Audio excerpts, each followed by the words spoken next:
conservative cartel, I'd like to take a minute and tell you about a new weight loss product that's instantly becoming part of the MoJo 50 family. It was launched by a Dallas area company who had taken the good stuff in olive oil and created a patented product that helps people control their appetite and lose weight. It's also a big help to keep the weight off. A 6-year study of former contestants from The Biggest Loser showed that when you lose weight, your body actually thinks something bad has happened, and it fights back by slowing your metabolism and boosting your appetite. One Ridgezone client, Sarah, recently lost over 100 pounds. While she looks amazing, she has been struggling every day with cravings. Now that she's taking Ridgezone, she says it's so much easier to control her appetite and she's not thinking about food all day. Ridgezone contains a patented ingredient that has been shown to boost metabolism and reduce appetite while helping you burn fat. For a short time, we have a 30% off deal for our show. Just go to ridgezone.com, RIDUZONE.com, and enter the code MATT, M-A-T-T. That's Ridgezone, RIDUZONE.com.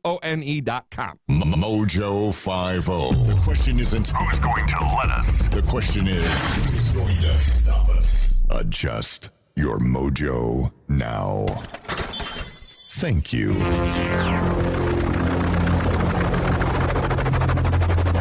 The mothership has landed. Doc Thompson, Brad Staggs, the mighty MoJo 50. It's finally Wednesday. Wednesday, March 20th. Which means... yeah... I'm half expecting Bugs Bunny to speak up about now. That's a Looney Tunes. Yeah, actually, you know what? It's William Tell. William Tell, yeah. It's the morning song, but I always associate it with spring. 5:58 this afternoon, the official spring equinox. And not a day too soon, quite frankly. This is the time of year when the days are roughly equal to the nights. Is this where you can balance an egg on the... Yes. Am I thinking that right? As a matter of fact, and water will begin to spin counterclockwise in your sink and in your toilet. Check this morning. Really? Yeah. I didn't know that. I wouldn't lie to you. You know, was it spinning clockwise before? Is that what you're saying? Only at the equator. Oh, I see. Only at the equator. Wow.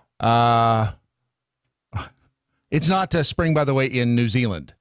Right now in New Zealand, it is fall. It is autumn and fall. Going into summer.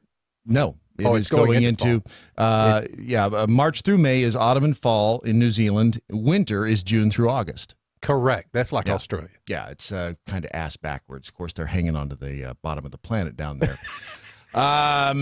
Here's the thing. They, after that, the mosque shooting that they had there last week, they promised new gun laws. The legislators there have said, I think they have an attorney general, right? He said that they were going to ban the automatic, semi-automatic rifles. Of course, he forgot that they couldn't do that. They're a parliamentary democracy, so he can't just unilaterally ban them. But it looks like he may not have to because there's some gun owners there who are just voluntarily giving up their firearms. Apparently, that's going to be a thing. They're walking in and giving up their I can tell you one country where it's not just going to be a thing. Yeah, that would be here. 4.5 million people live in New Zealand. You want to take a guess at how many people live in Texas? Isn't it 7 million? In Texas? 28. 28 million. It's probably 7 million in the Dallas-Fort Worth. Yeah, it's you start to think about, New Zealand, you think it's a huge place. No, it's not that big. Dallas, there's like 1.5 million, so it'd be about 4 Dallases. Yeah, and they're giving up. They're giving up their guns. You can surrender your gun to the police at any time. In fact, I've seen reports people are already doing this. One man told reporters in New Zealand, they call themselves Kiwis down there, by the way. They've taken to Twitter to announce that they've given up their weapons after a gunman opened fire on 2 mosques in Christchurch last Friday. Since I first heard about the atrocity on Friday afternoon, I've reflected and reserved my thoughts, at Sir WB tweeted, alongside a photo of a New Zealand police arms surrender form. Monday morning, this is one of the easiest decisions I've ever made. I've owned a firearm for 31 years, and I'm giving it up. I don't understand that. I'm just sitting here thinking, why would you? Why, if there are still people out there like that idiot gunman, Why would you give up Don't know. the only protection that you have against an idiot gunman? That makes no sense to me whatsoever.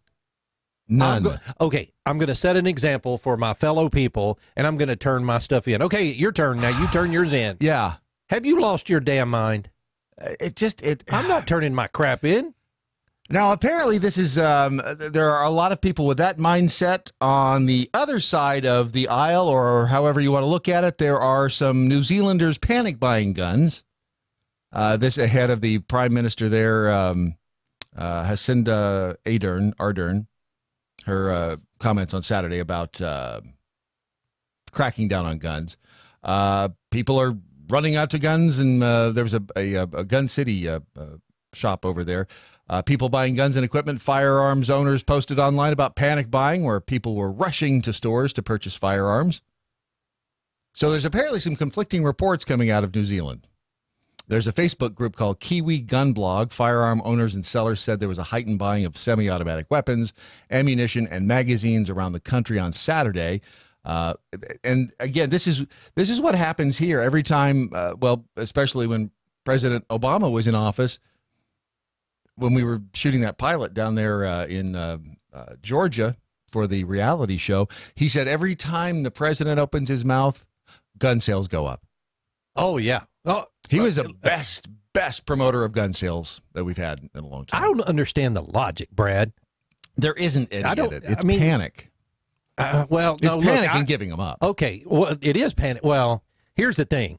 If my conscience eats at me enough that I've got to give up my weapon, knowing that there are idiots out there that still want to shoot me and my family, what? I don't understand the logic there. I just don't. There isn't any.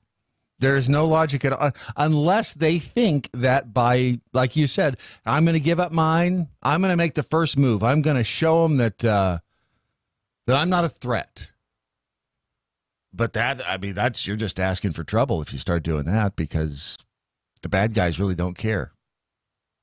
Well, and number one, having your name or address or anything like that published. Sure. Gunmen are going, oh, okay, let me take this note down. These people are the crazies who start shooting places up and start killing people. They don't have a conscience. They don't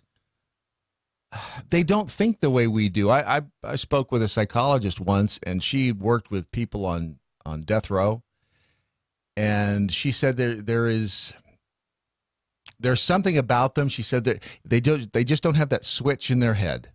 She said they can come up, they can plunge a knife into your chest and then say, "What's for lunch?" It's just not there. I mean, I can't. If the cat brings a damn lizard in the house, if I feel bad about almost stepping on a lizard, or right. We have a conscience, and they just don't. They don't have that switch. They just don't think the same way. So trying to transfer our feelings and our thoughts onto them makes no sense at all, because they are never going to have that sense of remorse, that sense of guilt, that sense of responsibility that we have. It is so hard for me to fathom. Mm-hmm. And look, if someone has a conscience that believes that they should turn their weapons in because they're thinking they're going to be protected by the police or whatever the case may be, my family is more important to me than that. If you can't depend, the police are not there to protect you. They come in, generally the police come in and clean up the mess. Correct. And they can't be everywhere all the time. They're not omnipresent. No, that's not what they're there for. What are you going to use to protect yourself? Are you going to walk up to the gunman and go, hey, don't shoot me. Look, I gave up my weapons, so I'm a good guy. Don't shoot me. You're right. The switch is not there. There's no switch in their head. They don't. The gunman's going to go, well, you're a dumbass. Yeah. Pop, pop, pop. Yeah, and that's the way they look at you, that you are you aren't as smart as them. You're not worth as much. I'm not even sure it goes that deep. I think they just don't care. And so you can never reason with that sort of a person. It's a lack of a conscience. I mean, that's just not there. Quite honestly, they don't have that still small voice. Nope. They don't. Nope. They've got nothing in their brain telling them that they shouldn't be doing it. So if you want to be turning in your guns, that's up to you. That's I think your right. On the other hand, they have something in their brain telling them to do it. Oh yeah, you see some of these pictures of these people who've been convicted or have been arrested on these charges, and it's the eyes. It's always the eyes. They're either blank. Just look at them during their arraignments. You can see it. There's no question about it. Hell, they'll look at the victims' families and just smile.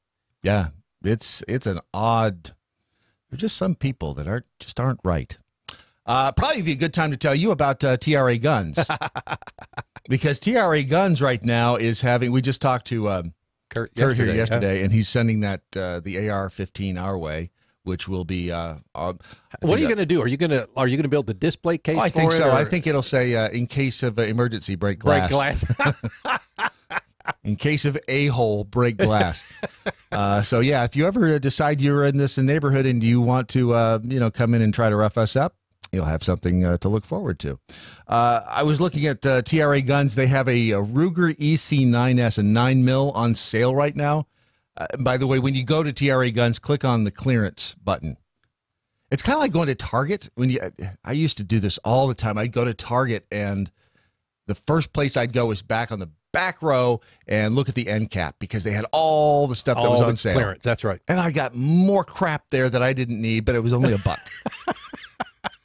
I just to add that to the rest of the crap that you didn't need. There was a time in my life where I had to have everything, especially if it was on sale. Not so much anymore. Hey, you got to spend money to save money. That's right. There's an old cartoon. The woman comes home and says, "Look at how much money I saved us. Hundreds of dollars." Yeah, but you spent thousands. So this Ruger EC9S is on sale right now. There's only one of these. It's $222. It's a 9mm. And you're like, sure, watch it, 222. I looked up the reviews on this thing. It gets good reviews. Really good reviews. 9mm. And it's on sale. The normal price is like $300, and it's a Ruger. They make really good guns. So if you're in the market for a gun, by the way, it has a threaded barrel. Just so you know. What does that mean? So you can put a silencer on it? Mm-hmm. Nice. Yeah. I'm sorry, a suppressor. Yes. Yeah, they don't. They're not like the movies. Thump, thump. It reminds me of a story when we were at SHOT Show. That guy was adamant. Yes, he was. Look down the barrel. Look at this. Oh, that sure is neat. Right. I think he expected us to go, oh, hell, look at that. Which is what I did. I have no idea what I was looking at. I didn't either, but I sure went, wow, that sure is shiny in that thing right there, and I guess that's what you're showing me. But TarRiverArms.com is where you'll find it's first of all the world's most convenient gun store and the first virtual gun store as well online. So go there, click on the clearance, and I'll bet you this Ruger's gone by the end of the day, because at $222, hell, I'm tempted. TRA gun, and I don't need another gun. Well, that's a relative statement, isn't it? We'll see. I almost had to grab mine last night, and I'll tell you. So I'm laying. So my wife's gone. She's out in California. Party. No, and so I have two small dogs, and they typically sleep in the bed. They're one of them sleeps under the covers, the other one sleeps outside, and she's our little guard. And I'm going to tell you, the least little thing in the house makes a sound, and she is all over it. Which is good and bad. It is good and bad, because sometimes you just go, shut up! Shut the hell up! And other times you reach over to grab your handgun. Yes. Because she freaked me out last night, because she kept growling with this little low rumble. She's a little Chihuahua, and you know how they little beady eyes. Yeah, oh yeah. And she was like on alert, and I'm thinking to myself, what do I not know is going on? Well, I've got other people in the house, so I'm thinking they're walking around, but no. What was it? So I don't know what it was, but trust me when I tell opportunity. Trust me when I tell you, I was prepared for whatever it was. Did you jump out of bed naked? No, I didn't jump out of bed naked. I did that one time. A bat got in the house, and I was in the middle. I didn't get in the house. Cat brought it in the house. Live bat. 2 a.m. Oh no. Oh yeah. Jumped up. Bucko. Turn on the light. This bat's flying around the bedroom. I'm trying to catch the damn thing with a shirt. Yeah, there's nothing funnier than watching an old fat guy jump around his bedroom in the middle of the night trying to catch a bat. Bucko. So I just I picture you jumping out of bed, maybe the tidy whities on with the gun, jumping around. But that wasn't you? Oh, no, dude, I don't do tidy whities. I don't want to know. Yeah, I do. Tell me.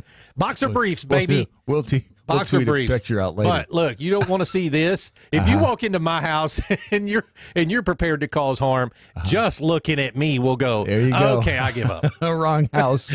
Sorry, I'll leave. Here's my weapon. Take it. By the way, that picture we tweeted out earlier, we'll get to the answer on that. It's pretty weird. What are you talking about? You didn't see the picture? No. Yeah, we tweeted it out right there. It looks like if you look at it, to me, if you look at it sideways, it's on Twitter. Actually, it's on Facebook too. Is that the one you took this morning? Oh no, Okay. It's a. I could look at your computer screen, but you're not connected. No, well, that's true. I'm not. It's a big secret. It's actually here. It is, and it looks to me. It looks to me like a turtle laying on its back. Oh, okay. Is that what it is? No. Oh, it's not. It's a secret. We'll get to that. All right. I think later this hour we'll tell you what it is. The NAACP is their Image Awards. They're under pressure by a conservative group to drop Jussie Smollett's nomination. I don't think he's the kind of guy you want to be giving an Image Award to right now. Just saying. The conservative group Project 21, they want the Empire actor Jussie Smollett dropped from the list of nominees, saying it would be a slap in the face to civil rights heroes. Remember, though, innocent until proven guilty, although this is one of those where you want to go, come on. He got, for those of you forgotten, the felony charges he was arrested on after filing the false police report. Well, I tell you, the news cycle happens so fast, though. And it just, you're there and then you're off the front page in a couple of days, which I'm sure he's very thankful for. It would be nothing short of a slap in the face to the civil rights heroes for the NAACP to now honor Jussie Smollett with an Image Award while he's suspected of using symbols of racial barbarism, including a noose, to shamelessly advance and promote his own career. That's according to Jerome Hudson of Project 21. Now, just for the record, Smollett has pled not guilty. Freudian slip, to 16 counts of disorderly conduct. A Black Leadership Network has a history of keeping tabs on the NAACP Image Awards. You know they're going after, is it his attorney that they're going after? For some kind of violation, but that wouldn't it's either me. him or the prosecutor. I can't remember which. Oh, no, it's the Attorney General. Kim Fox? She was actually, there was a private attorney who contacted the Attorney General and wanted the whole case turned over to the FBI. Oh. Yeah, so it's the police union up there who's going after the AG, I believe. Yeah, that thing is a mess. They're just hoping for the next big story to come along and knock it off the front page. Come on, Meteor. Come on. That's what they're hoping for. And I got to thank Rebel Jackhole Angry Beaver for this one. Isn't it ironic, don't you think? A politician in Italy who was very outspoken about mandatory vaccinations, saying he didn't believe in them, especially when it came to chickenpox. He is now in the hospital after he contracted chickenpox. Oh. Yes, Alanis Morris said that would be ironic. And it is. Chicken pox when you're an adult sucks. Did you have them when you were an adult? No, I didn't, but I've watched people have them. I was 18 when I got chicken pox. Oh, my God. And to quote you, yes, that sucked. It is like having, it's blisters everywhere, but it's not just, it's blisters that hurt when you look at them. Yes. And each one is like a tiny little pain button that every time you touch it, I mean, I had to wear socks on my hands. Because you want to scratch them. So the urge to scratch them is so great. I had to wear socks on my hands just so I wouldn't use my fingernails to scratch them because they itch. And when you touch them, they're painful. Man, I wouldn't wish that on my worst. There are a couple of people I'd wish that on, come to think of it. Now, for those of you not in Texas, I'll use this term here, chigger. Oh, chiggers! You yes. remember chiggers? Oh yeah. They get into the the dark areas, yep. like your crotch, well, your ankles, things like that. I'm going to tell you, chigger bites are what I would presume as an adult what chicken pox would feel like all over your body. Chigger bites are a walk in the park compared to chicken pox. Chiggers piss me off because they just don't stop itching.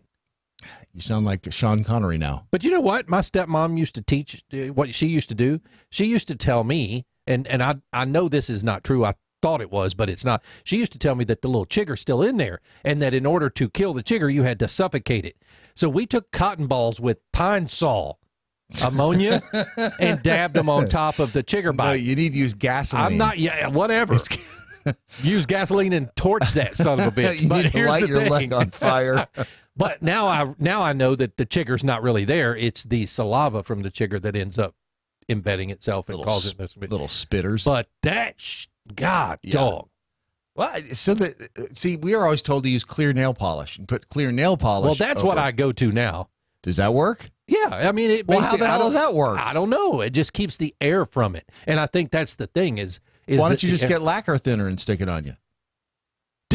That's what nail polish is. Anything. If it is, I mean, nail polish is lacquer based. I will go out in the garage and start looking on the shelf, going, okay, lighter fluid, okay, goo gone, okay, pour some kerosene on it. Something. Pour kerosene on the damn thing. Oh, I hate them. Let's see here, Brad, are we going to Hawaii right now? I don't know because I'm looking at this thing on the desk out there. Oh, the pineapple. Oh, I'll get to that too. All things in time. Does this song sound familiar? Yeah, it sounds like, is that Joan Jett and the Blackhearts? No, it's actually not. Are they going to mute us forever on Facebook? I don't know. Oh, they probably will. I saw her dancing there by the record machine. Sounds like Joan Jett. Sounds. I knew she must have been about 17. Well, the singer doesn't. No. The beat was going strong. This is actually the Arrows. The Arrows. They, not to be confused with the Joan Jett version, by the way, which we all know and love. I think she did a better job, but the Arrows actually wrote it and performed it first in 1977. She came along. Yeah. The Arrows did the song first. All right, I did not know that. That's why I'm here, to dig up the absolute minutia and bring it to you every morning. Oh, yeah, we're getting muted. Oh. I can promise you that. I just turned it off real quick. But it was on this day in 1982 that Joan Jett had a #1 with I Love Rock and Roll. But it was the Arrows who did it in 1977 who actually wrote it and performed it first. So there you go. There's your little bit of trivia you can run around and impress people with. And when you hear her, she's not the original singer. It was the Arrows. All these years, I never knew that. And I guess that's the point. Yeah. See? Yeah. That's why they call it trivia. MoJo Wild Rice, in the meantime, they are the original. They're the one. And okay, here, I did it this morning. And I put some of the ghost pepper. The ghost pepper jelly? I put some of the ghost pepper jelly in the coffee. And? It wasn't a good plan. Is that what you're saying? Well, first of all, I'm drinking the Doc Thompson Uranus. Uranus hurts. Uranus hurts. hurts. Uranus is going to hurt. It's if you put ghost pepper. It's well, first of all, as I'm doing it, I kind of absentmindedly made the coffee in the kitchen, and then as I'm drinking it, I'm like, boy, it's got a little bite to it. I wonder what. And I kept wondering. I'd forgotten that, of course, it has the hot pepper and the anise in it. So it tastes like a little bit. I'm sorry, it has the hot pepper and the what? Anise. You know, the licorice flavor. Anise.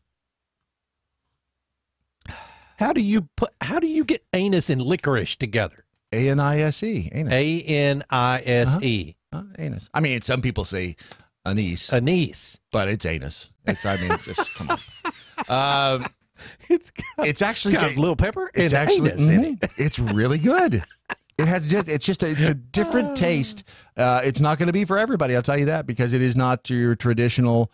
I can see you going, hey, honey, have a taste of my anus. That's a different show. I think we covered some of that yesterday. Holy crap! Yes, ironically. Wow. And it's only 27 minutes into the broadcast. That's right. Not that you didn't just tell millions of people that you're drinking a anus. There's nothing. I'm not proud. I've got nothing. I'm not ashamed of anything. Holy crap.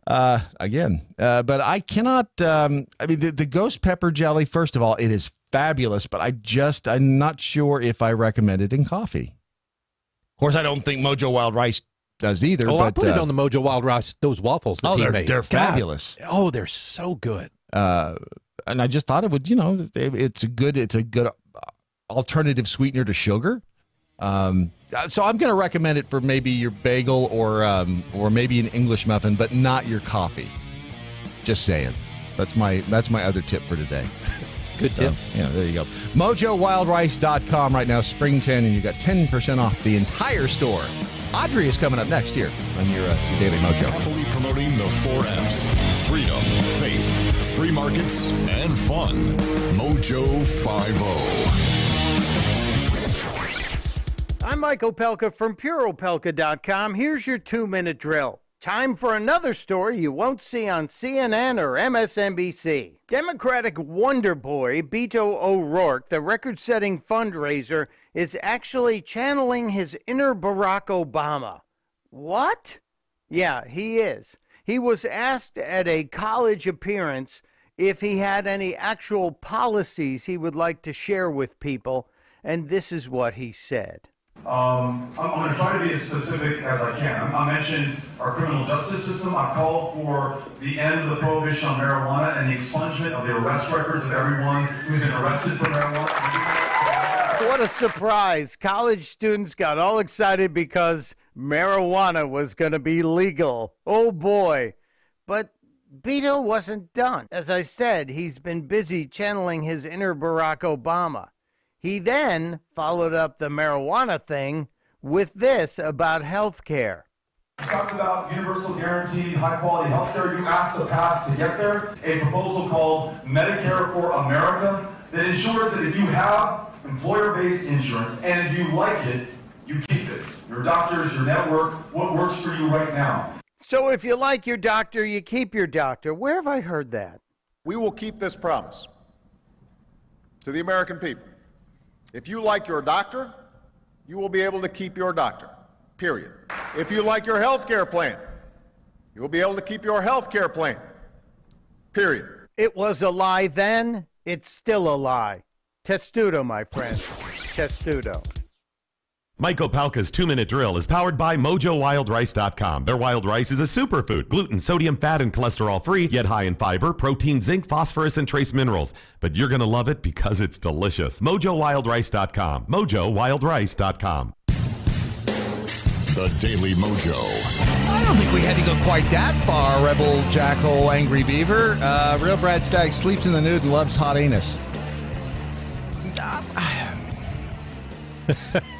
I'm just moving on. Zippy the Jackhole Monkey. Real Ron Phillips is going to be in the garage doused in acetone and kerosene screaming about chiggers.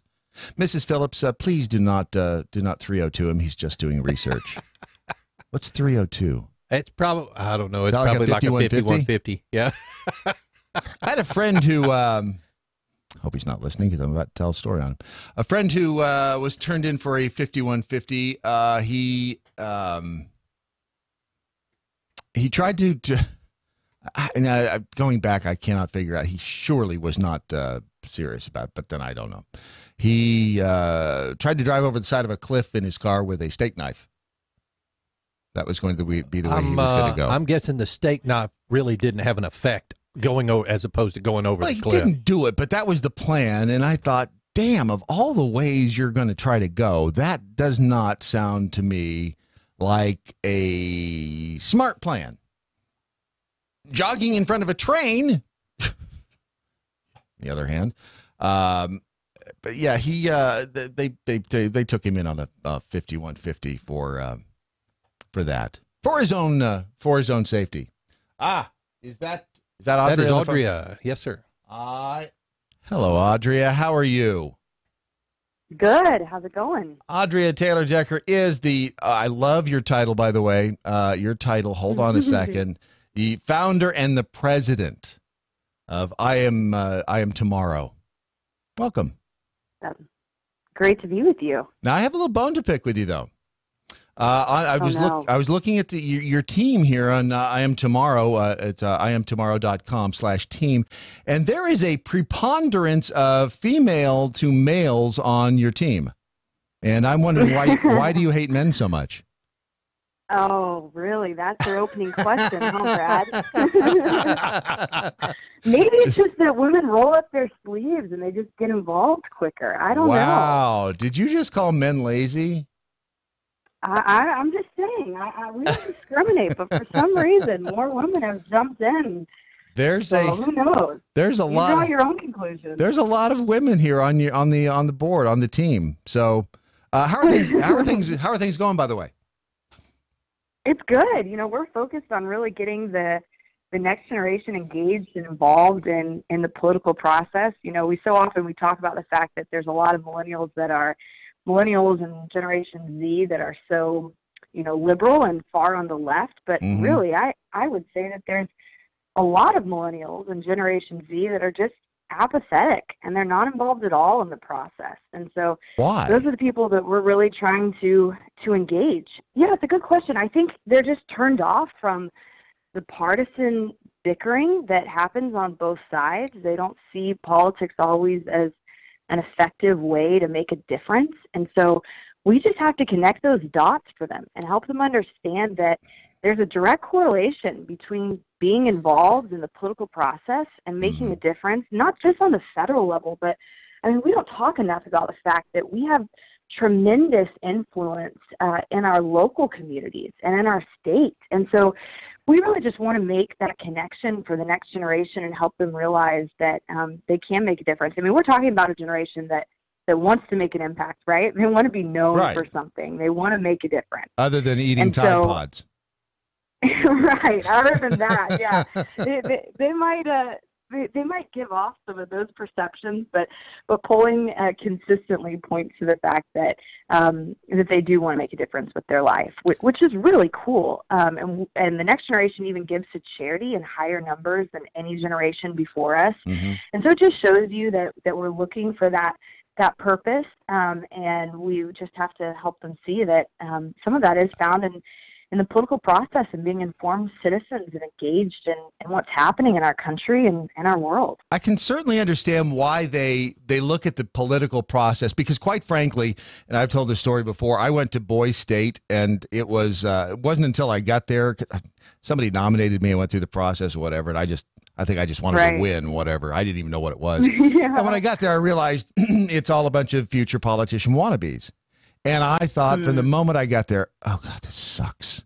I can't wait to get out of here. And it was horrible. Yeah, that's the feeling. Yeah, and that's the way politics in general, especially today, it's almost like we've driven over the cliff, that it's so ugly, it's so nasty. It doesn't seem like anything ever gets done. It's just a lot of bickering back and forth. It's hard to tell one side of the aisle from the other.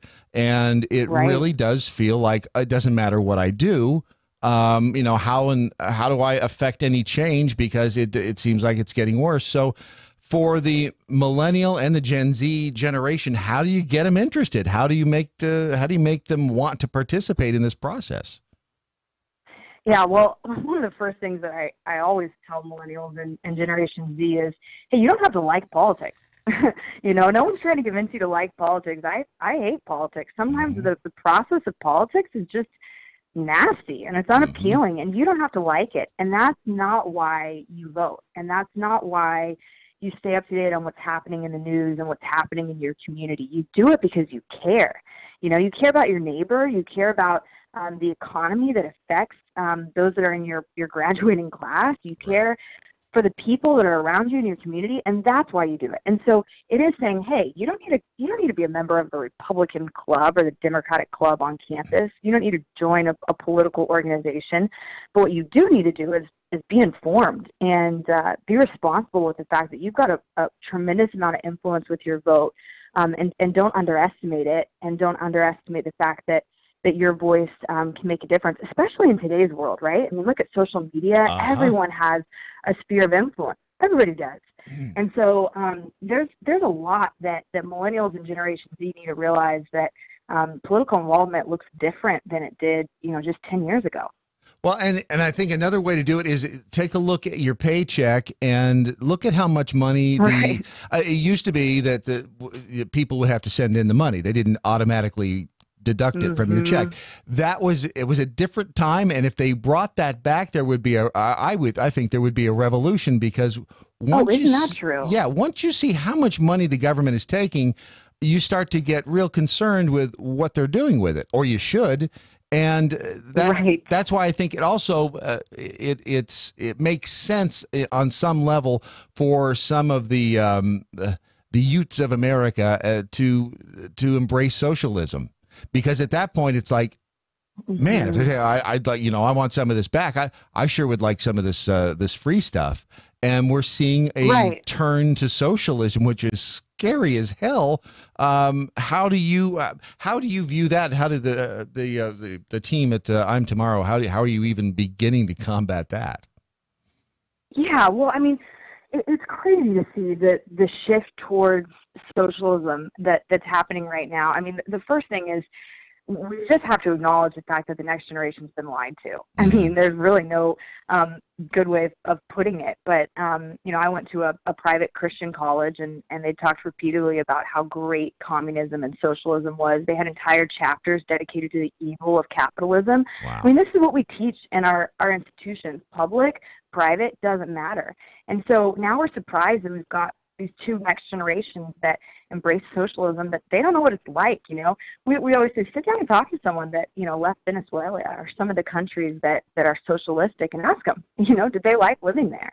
Right. But when it comes to our current political climate, it's interesting. There was a poll that was recently released that the majority of millennials, 21%, would back Biden as the Democratic front runner, and a close 18% in second place would support Bernie Sanders. And so it's interesting, because we don't really think of Biden being as much of a socialist as Bernie Sanders. So, sometimes I think that they don't know what socialism is. They're still going for the cool factor and not really doing their research, which means that there's a lot of opportunity for us to jump in and help lead that conversation. Yeah, free stuff sounds great. Free stuff from the government sounds fabulous until you realize that they're in control of everything, and all you have to do is look at Venezuela right now and what's happening there, and that is socialism at work. I mean, I haven't checked today. I'm not sure if they're still in the blackout, but at one point last week they were on a 6-day blackout. And you couldn't go to the store. Wow. Your cell phone didn't work. You couldn't hit Facebook. You couldn't grab anything. Yeah, how does that feel? Right. And so it's the reality of socialism. They only look at the bright side, the free stuff, and the lack of what they perceive as the lack of responsibility. But it's terrifying when you think that there's any type of a shift that way. It's understandable in some instances, but it's terrifying, and it's the lack of education. How do you reach out? What's your process for reaching out to spread the word? How do you get the word out there?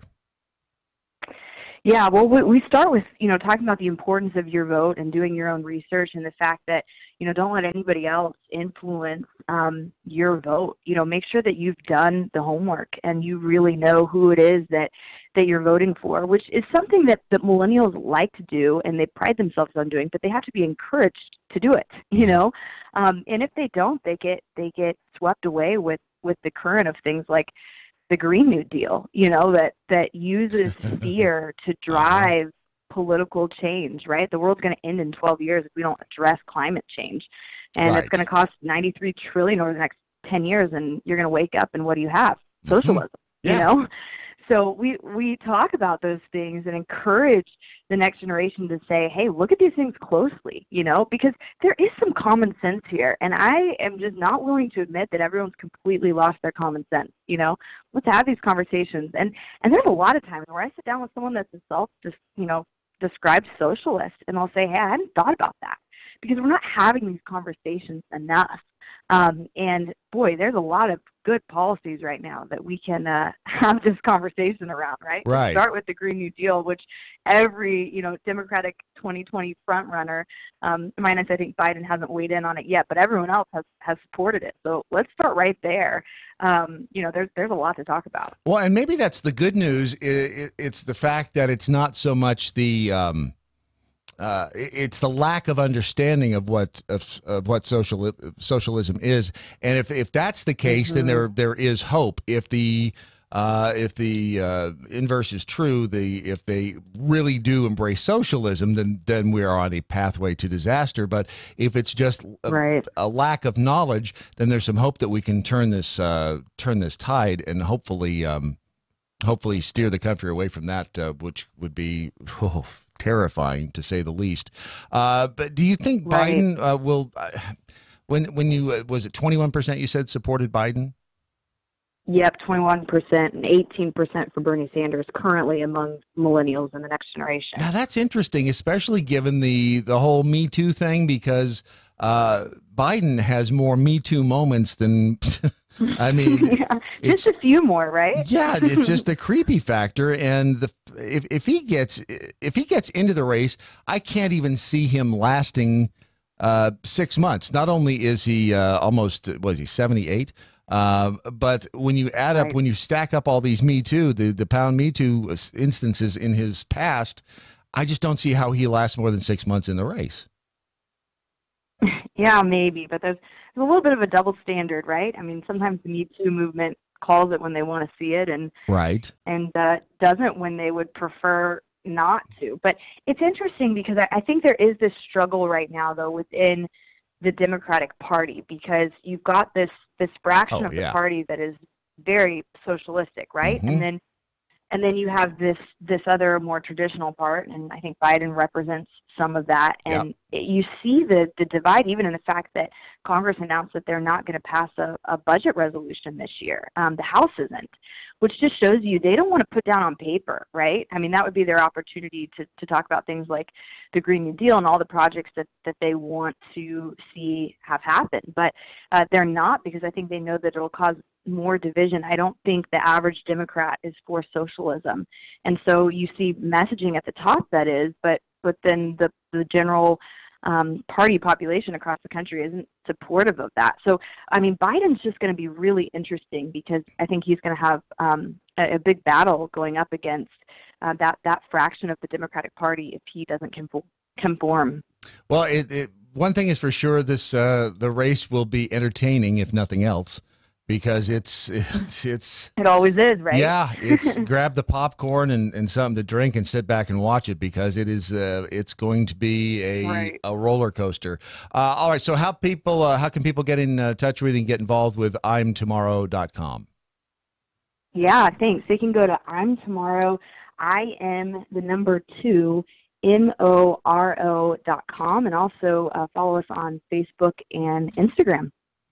We'd love to connect. So which is the big... Okay, so just between you and me, because no one else is listening, is it like Instagram the big thing now? So it's not Twitter and Facebook? It's like everything about Instagram? But you have to call it the gram. The gram, sorry. That's what I meant the to say. gram. The gram. The gram. The gram. Is that like the hip thing? That's the big thing. That is the thing. That's my go-to. All right, so what's the... is it at I Am Tomorrow on Instagram too also? That's right. It's the same, yep. Same thing. Smart. See, that's good Same branding thing. right there. That is great branding. Audria, give JP a big hug for me. It's always good to talk to you. I will. Great to talk, Brad. Looking forward to being in the same state again with you, and we'll get the word out there. We'll help you any way we can. Awesome. Thanks, Brad. Have a good rest of your day. Thanks. You too. I like her. She's a smart one. She is a smart woman. She's a smart kid. That's the funny thing, is that now everybody's a kid to me. When the hell did I get to be the old guy in the room? You know what? I have to say happy birthday today to my baby brother. Aw. Who, even though he is my baby brother, he's 50 years old today. 50. Still a kid to you? I said, you know what? The worst day you've got coming up in the near future? The day before the colonoscopy. Yeah, that's where they stick that thing up your butt, isn't it? No, it's where they make you drink the stuff that makes you... the day before. Oh, yeah. That's It's I said, dude. so wait a minute. So it's a good day the day they stick the thing up your butt? Is that what you're saying? Yeah, because you're asleep. You don't care. Okay. Knocks you out. It's probably the best dreams you'll ever have. They give you propofol? I don't know, dude. Is that the stuff where It was funny because when I went in for mine, of course, they make you lay on your side. And people who are over 50 who have had a colonoscopy know what I'm about to tell you. Not only was the day before one of the worst days of my life, I told my brother, I said, you need to call me. I said, drink the crap first, then call me. I'm coming over. And he said, what for? I said, just trust me on this. so is it like running to the bathroom every time? Oh, my God. It's like a river flowing. Well, there you go. Enjoy your coffee this I've morning. never peed out of my butthole, but that's what it was like. Sorry for that image. But I was laying on the exam table, and the woman starts laughing at me, and I said, she says, she brings out this big syringe. It's literally like about 1.5 inches wide, and it's got this white substance in it. Okay. Yeah. Yeah. So she says, okay. She said, now, I'm going to go ahead and say this. She said, a lot of people try to fight this, but it's just not going to work out for you. I said, okay. I said, here's what I'm going to do. I'm going to see how long I can last. So she hits me with that anesthesia. I swear I counted backwards from 100 to 99, and I was out like a light, dude. Yeah, that's probably propofol. I don't know what it was, but it made amazing. It made me sleep like a baby. And 2 hours on that, how long did they put you out for that? I was actually only out for about 20, 25 minutes. Didn't it feel like you'd slept for days? All day long. Yes. Yes. That's why Michael Jackson was so into that stuff. Golly, dude. Yes, that when you wake up from a propofol nap, it's like, damn, I want to go running. Let's go for a jog. I'm completely rested. Yes. Was the best dream I had. It's weird stuff, I'm telling you. I will take the opportunity, though, since you brought up the colon, to talk about Love My Tummy. It seems to just kind of dovetail in there just perfectly. I offered that segue for you. Thank you very much. You're a true professional. If you haven't been to lovemytummy.com yet, I don't know what you're waiting for other than the fact that no one wants to really think about the bacteria in their gut. I certainly don't.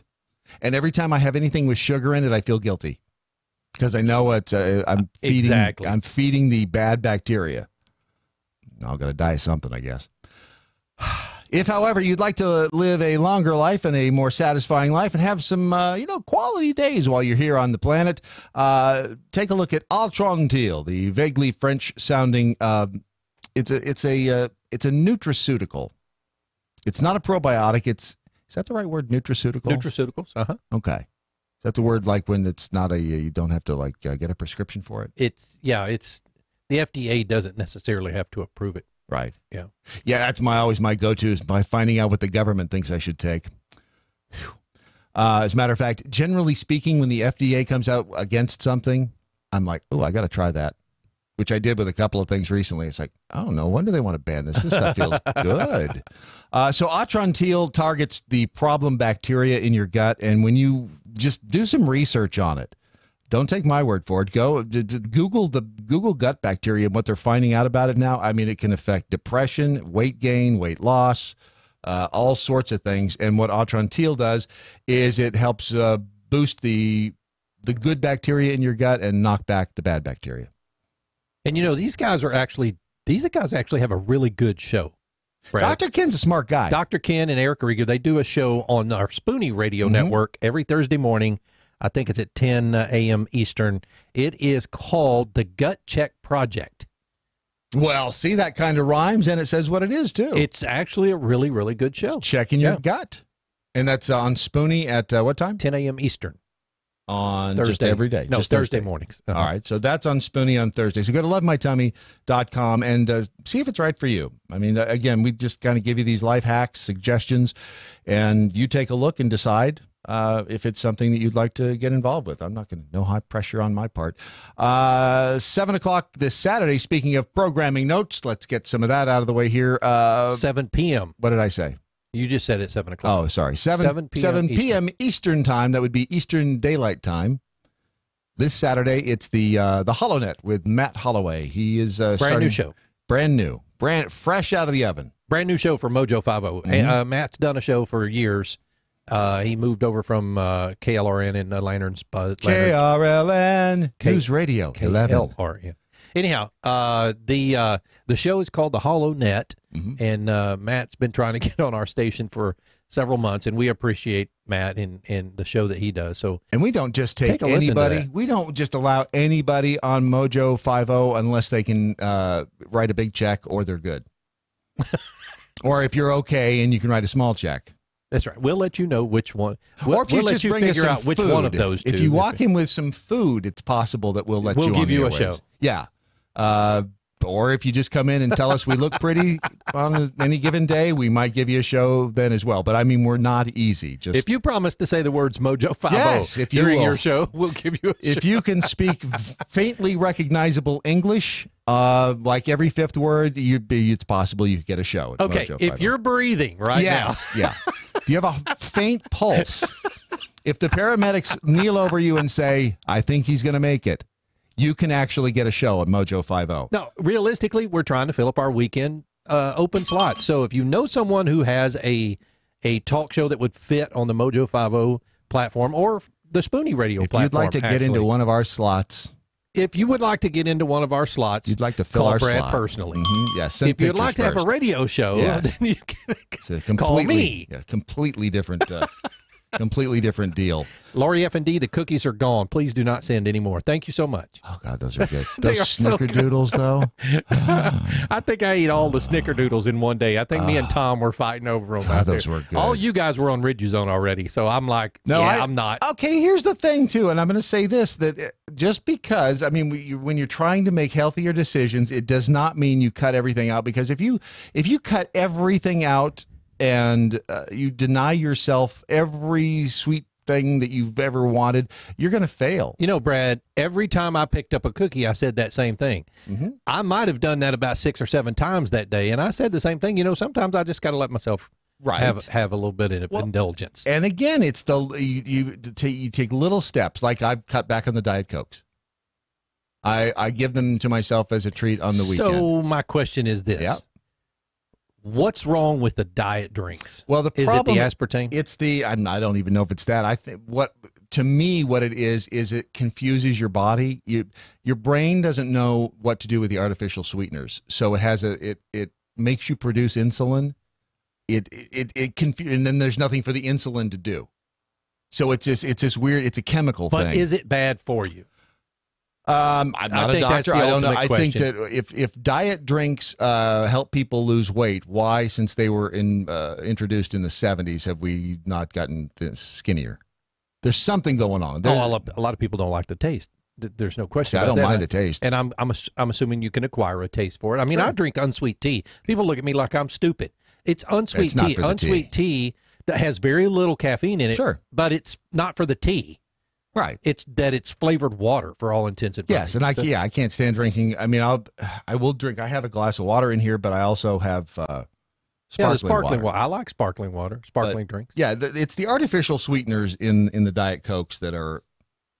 The jury is still out, although they have found links to different issues with type 1 diabetes, that sort of thing. So it's just interesting. Yeah, and that's the only reason. I need to research that more because I drink like Diet Mountain Dew. Oh yeah, and I was drinking 2 and 3 a day, and it's so if you can just cut back a little bit on something, it's the long. I mean, hopefully we've all got a little bit of time left on the planet, and it's the long-term habit you want to get into. You can't just drop everything in a day and expect that to. That just doesn't work. But you got to stick to it. I mean, that's the thing. Yeah, it's okay to indulge. I think I lost about 60 pounds back in 2009 doing the and Chef Patrick's done this before, doing the Bill Phillips program, Body for Life. Oh, Bill. You remember Body for Life? No. Okay, so Body for Life, the eating plan there is eat right 6 days a week and then whatever you want on the 7th day. And I lost a lot of weight, but that plan also includes working out and lifting weights and stuff like that. Ooh, sorry. I couldn't do that today if I had to. Hell, it's a struggle to walk up these steps. Oh, I did, what was it, 40 push-ups the other day in here, so I'm good. All right, so if you saw the picture on Twitter and yes, Facebook. it looks like 2 potatoes, but I know that's not what it is. Because I'm a space geek, I know that's not what that is. No, and if you look at it sideways, it looks like a turtle fetus. It does. Or Jeffy. I'm sure he'll appreciate that. Oh, yeah, he already did. I made sure he knew. That is actually, and I want to read some of these responses because they're good. Michael Moore is seen from the International Space Station. DMXDM. Steve S. said Meteor. Jeff Jeffrey, testes, 1, 2, 3. I see what you did there. Craig Sturdivant, one of Brad's gallstones. Well, good. That one's good. That takes a lot of gall, let me tell you. An example of my failures in junior high shop class. That's Toby. I'd say big ass space rock. Leprechaun, and yeah, off track with Whiskey 6 space rock. I'm going to say that looks like a comet or a meteor. It is actually it's an object. I will say that. It is 21 miles long, and it is a picture that the New Horizons spacecraft flew by this thing in January, and that is a picture from 35,000 kilometers away. Or excuse me, 3,500 kilometers away. So like half the country away. It's made up of two distinct pieces that once orbited each other before colliding at a gentle speed. And it's flattened more like a pancake rather than spherical. But they say that this is going to give scientists a window into the formation of the solar system almost 5 billion years ago. Unless what is that religion that thinks the Earth is 6,000 years old? I don't know. The Mormons, something like that. Whatever the Mormons are. Yeah. Crazy. I mean, not as crazy as the Episcopalians, but or the Methodists. But this thing is called Ultima Thule. One of them is Ultima, the other one is Tool. You can decide which one is which. But this thing is weird. I still say it looks maybe like Mitch McConnell as a baby. It's one of them. You decide for yourself. This is your Daily Mojo. Headlines are coming up.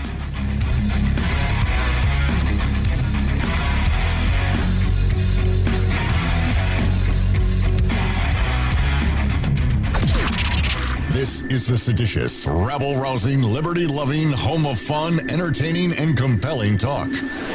MoJo 5-0. News this hour from townhall.com. I'm Rich Thomason.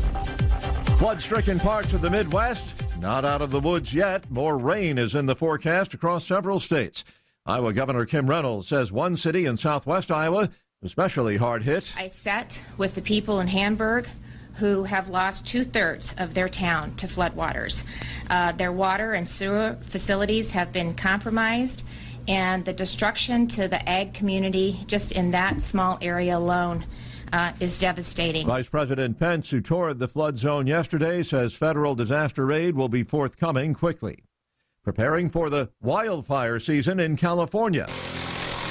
Cal Fire personnel running a wood chipper as they clear away dead wood that could feed the flames of a wildfire. What we're doing is we're treating the ridgeline by reducing the impact a fire might have. Cal Fire Battalion Chief Mike Matheson. After 3 days, a fire at a chemical storage facility southeast of Houston is finally out. The massive plume of heavy dark smoke released by the burning chemicals at the tank farm is still evident. That worries residents of Deer Park. Will American troops be going to Venezuela? President Trump not ruling it out. All options are open. I think of all possibilities. All options are open. We'll see what happens. Mr. Trump calling Venezuela's socialist president a Cuban puppet, saying that Nicolas Maduro has got to go. Boeing is pledging cooperation with an investigation into how the FAA certified its 737 MAX 8 jetliner. The Transportation Department's Inspector General will look into the certification process after 2 MAX 8s crashed within 5 months. On Wall Street this hour, stock futures are higher. Dow futures up about 25 points. NASDAQ futures better by 7, and S&P futures up 1 point. More on these stories at townhall.com. Fast Track Student Loans can get your student loans out of default, stop any wage garnishments, stop collection calls, and stop seizure of your tax refund. Give yourself a break. Stop the stress and get your student loan payments down to as little as $25 a month based on what you can afford to pay. 800-709-4395, 800-709-4395, 800-709-4395, 800-709-4395. Bottom line, if you want to lose weight, go to riduzone.com. That's RIDU zone.com. Riduzone has helped countless people lose weight, and they can help you too by boosting your metabolism and making you feel a little bit fuller naturally. Riduzone.com. So let's talk about the Golden Globes. Christian Bale said Satan inspired him playing Dick Cheney. Did Satan also inspire him to assault his wife, his sister, and his mother? Did Satan also inspire that? Just asking. Brandon Morse, today at 1. MoJo 50. If you are trying to quit drinking or doing too many drugs, listen to me. You don't know me and we'll never meet. I had a problem like you once. I drank and used to party a little too much till it got out of control and almost ruined my life. I realized I needed help to fix my problem before it totally destroyed me. If you've tried to fix your drinking and drug problem and you know you can't do it alone, you need to call the National Treatment Advisors. They'll immerse you into a 30-day program to replace your old habits with new habits and totally change your life. And if you have PPO private health insurance, the entire program may be covered. Fix your problem right now before it gets any worse. Get clean. Call now and learn more. 800-296-1252. 800-296-1252. 800-296-1252. 800-296-1252. If we weren't so bad. To puppy rape. I like to cuss. Do I want to keep my penis? Cat wants some black titties. We wouldn't be so good. MoJo 50.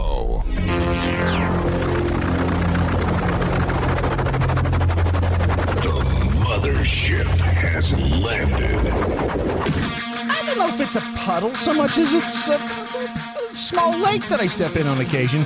APR Coffee just tweeted, Real Brad Staggs steps into the religion puddle again.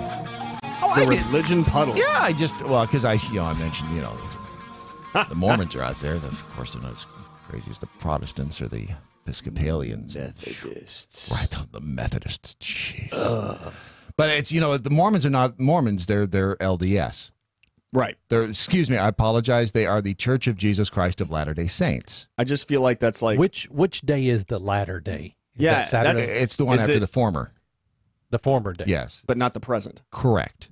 Got it. Don't want to get them confused. Are there present day saints and or former day saints? I feel like we are in the present. Wouldn't they be present? Like right. What would be considered on the latter day becomes a present day. So in order for there to be a latter day, there has to be a former day. What was the former day? The one before the latter day. And the one just before the present. Now, if they're bearing presents, let them in.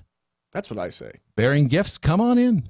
By the way, Rondolph, have we gotten any more for Suspicious Package Friday? No, nothing came in yesterday, but you're already at about 6 or 8 packages in here. So. That's what's up. There you go. Yeah, that's what's up. But just to clear things up, it's always going to be Mormons to me because I'm lazy and that's 2 syllables. That's like saying Church of Jesus Christ of Latter-day. That's 10 syllables. Yeah. Didn't George Carlin have like an entire bit on this where it's like people are trying to complicate language? Why don't you just call it something like it used to be like shell shocked. Well, yes. Now you have to call it post-traumatic stress disorder, And then there's the Alexandria Ocasio-Cortez. Alexandria Ocasio-Cortez. That's 11 syllables. Mm-hmm. From now on, for me, she's AOC. Yeah, that's how I see it. And Beto O'Rourke is Beto O'Rourke because Robert Francis O'Rourke is too many syllables. Beto O'Rourke. And we all know he's not Mexican, Latin, Spanish, however you want to brand it, he's not. He's Irish. Mm-hmm. If you can't tell that from the O'Rourke, there's something wrong with you. By the way, I brought this in as a shining example. First, I want you to take a look at that. Can you have the young eyes. Can you see what that is? Would you like a flashlight? I believe that there is a Native American. Yes, there's an Indian on the front. With a buffalo on the back, leading me to believe that this is a buffalo nickel. Yes, that is in fact a buffalo nickel, which when I found that last night in going through my collection of paraphernalia, magical paraphernalia as I continue to liquidate. Yeah. I thought, wow, you find one of these and there's my retirement plan. I mean, it's got to be worth a gazillion, if not more, dollars. Yeah. And I thought, because how often do you come across a buffalo nickel? Right. Have you ever held one in your hands before? I don't think that I have, actually. So it's got to be worth a bazillion dollars, right? Because you've never touched one. Mm-hmm. That's right. That's the first thing you think is, by God, I'm done now. Suckers. I'm just going to, yeah. I'm not going to work tomorrow because I have a Buffalo nickel. And it's not only that, but it's 1936 D. Yeah. D. Yeah. You know what I was saying? Oh, I know what you're saying. 1936 D Buffalo nickel. That was my retirement. I'm like, man, I'm in. I am in. Yeah. And then I looked it up. Uh-oh. It's while I will say this, it's not worth just a nickel. Mm-hmm. But I would say this is very good condition. Yeah. It looks like it's in fine condition. Good or very good? It's like in fine condition, I would say. Yeah. Would you say fine? Okay, fine. All right, I'm going with you because I just at fine condition. I mean, good condition. It's worth $1.05. Not 105, like $1.05. In very good, it's $1.59, and in fine condition, it's $1.85. Well, stand the hell back. So I only need a bazillion of these to have my retirement plan. Isn't that? I mean, think about that. How many more do you have? None. Oh, I mean, that's not to say I couldn't go home and find a bazillion more. And if I do that tonight, if I go home and I open the door on one of the rooms in my house, and it's like, whoa, there's an entire room like of Buffalo Scrooge nickels. McDuck vault in here, Buffalo nickels. Yeah, I'm going to say, look, I'm not going to work. I'm going in there with those chowder heads. That's right. I'm staying home and counting my millions. I'm going to swim in it. Yeah, swimming in nickels. I never would understood be hard to do. how Scrooge McDuck could dive into literally like a pile of metal. Yeah, that never swim. made much. Well, yeah. If he did that in real life and he tried to dive into a pile of metal, he would we'd be hit eating it. Yeah, we'd be eating him. Break his neck. Yeah. He'd be Duck L'Orange. Yeah. But, so if you're like me and you maybe don't quite yet have that bazillion-dollar piece of anything sitting around your house that you're going to be able to retire on, Plan B, which really should be your Plan A, is eracapitalmanagement.com. That's right. I mean, granted, if and even if I do go home and find an entire room full of 1936D Buffalo nickels, I'm still going to have somebody to help me figure out what to do with them all and how I'm going to make sure that, because I don't think you can just have those in your house and retire and then pay your cable bill with nickels. I don't think it works that way. Paying all your cable bills with nickels, however, would teach those damn cable companies a lesson. Drive up with a truck and dump it in their parking lot. Here are the pennies. Yeah.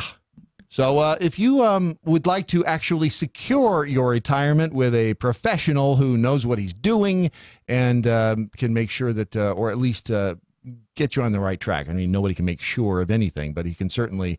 He's been around. He knows what works and what doesn't. Go to eracapitalmanagement.com and let them help you determine what is your Buffalo nickel going to be. What is your 1936B Buffalo nickel going to be? Hopefully more than $1.85. Hopefully. Although if I find one that's extremely fine, it's worth $4.19. Whoa! Yeah, so I mean, whoa. all I needed was half a room full of those. We don't need. Right. And remember, it started out as a nickel. Yeah. And then it's $4.19 if it's extremely fine. So, in the meantime, until you find your winning lottery ticket, eracapitalmanagement.com. You have the. I do, in fact, Brad. Era Capital Management LLC is a registered investment advisor. Investing in securities involves the risk of loss. Visit eracapitalmanagement.com or call 509-559-6229. That's eracapitalmanagement.com or call 509-559-6229. We've scoured news platforms and agencies around the globe for today's most profound news headlines. Presenting them now, here's Brad Staggs. And I present to you the Brandon Morse. See how he did that? Thank you. Oh, you're welcome. Oh, my gosh. It's a gift. It's a gift. You can I retire on it. I am honored. That is like a shiny Buffalo nickel in my pocket. See? 5 headlines I have for you. One of these is not headlines. Oh, you were going to rhyme that. What? You were about to rhyme. 5 headlines I have for you. One of them is untrue. See? You should start a rap career. You did it, not me. I merely pointed out the brilliance in your performance. Oh, well, thank you, Brad. Can I borrow $100? If I had some. If I had all the Buffalo nickels to right? Do not cheat. Don't be that guy. Come on. Alligators were given ketamine in headphones to study dinosaur hearing. Wait, what?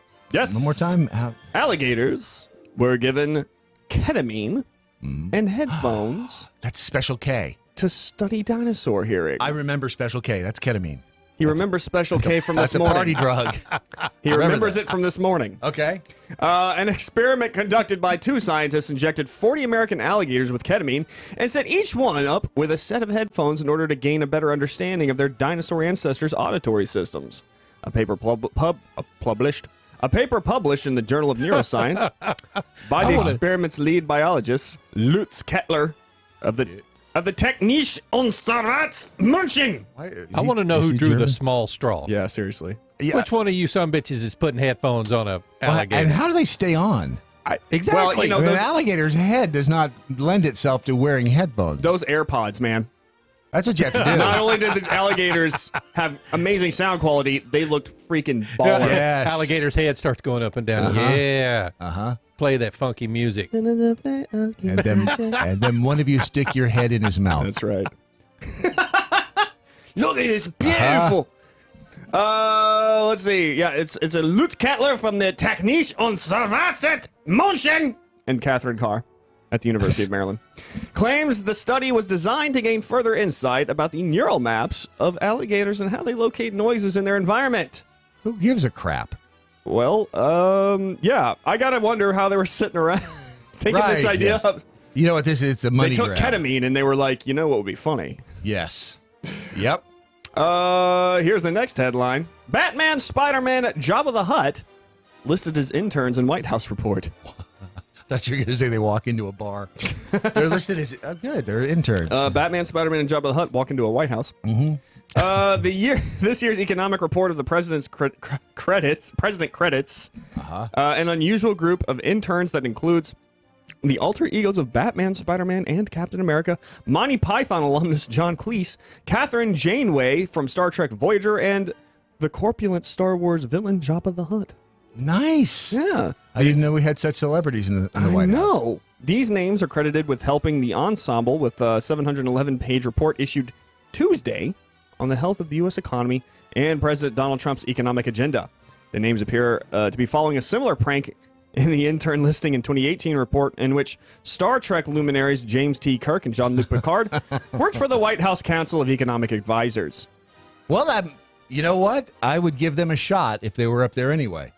You know what? Can't be doing a worse a job than anybody else in those positions. There has actually been like some talk. I would much rather have non-entities working in the government than anything. Mm-hmm. I would love to hire like a dog. Yes. To be like chief economic advisor or whatever. And just wherever he puts his paw, that's what happens next. Exactly. I'm good with that. Might as well. He'd be at least as good as the government is at figuring stuff out. Exactly. Let's see here. Here's the next headline as soon as I can friggin' pull it up because my computer's acting a little strange. Here we go. Hundreds of people call for intimidating poll to be removed. A person, a Polish person? P-O-L-E. You can't say Polak anymore. You can't. What do you say? You can't say Polak anymore? You can't? You? Isn't it? I don't know. Are you a Pole now? That's what. That's P-O-L-L though, right? No, that's a pole. No, that's like a. It's a pole. No, it is a pole. Or P-O-L. It's a pole like a person, or a pole like a pole, like a straight wooden like object. a stick in the ground kind of pole. Correct. A P-O-L-E. So what's intimidating about this poll, Brandon? Well, I'll tell you. A petition was handed into Wirral Council on Monday, urging BT to remove the 25-foot pole, which was put in place in New Brighton earlier this month. It was erected directly outside Field Road resident Sally Griffith's front gate recently, who said she could hardly sleep because of the intimidating pole. Okay. She's a lesbian, isn't she? So there's a joke all around this joke. Oh, absolutely. All right. So she has a pole that is an erect outside her door. Miss Griffith said that that's intimidating. Neither the firm nor Neither the firm nor counsel had ever told her about it, and now it's now affecting so many parts of her life. She added, "It's so tall, I feel threatened by it." Oh, let's see what's it. Wait till she sees this one. Wait, I started to say words that I've never heard. Your poll intimidates me. Just an intimidating poll. Who hasn't come in contact with her? Right? J.K. Rowling reveals that Harry Potter voted against Brexit.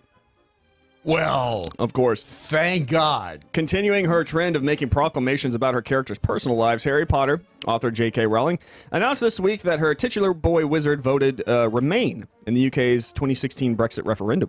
I like it when you say titular. Thank you. Just because the Minister of Magic is an authoritarian dictator and no one seems to have a problem with it in the books, doesn't mean the character doesn't support a free and fair democracy, Rowling told reporters on Sunday. According to Rowling, Harry and his wife Ginny apparated to their polling station just Ginny after... Harry? Ginny is, well... Just leave it there. Sometimes. No, Ginny's not Harry. Harry's Harry. Right. Ginny's a Potter. Right. Yeah. Well, she was a Weasley. A Weasley Potter? A Weasley. She was a Weasley before she was a Now Potter. she's Ginny Weasley Potter. Yeah. Yeah. Gotcha. Well, I mean, or you could say Mrs. Harry Isn't Potter. Harry Potter J.K. Rowling? Isn't... Okay. What in the hell?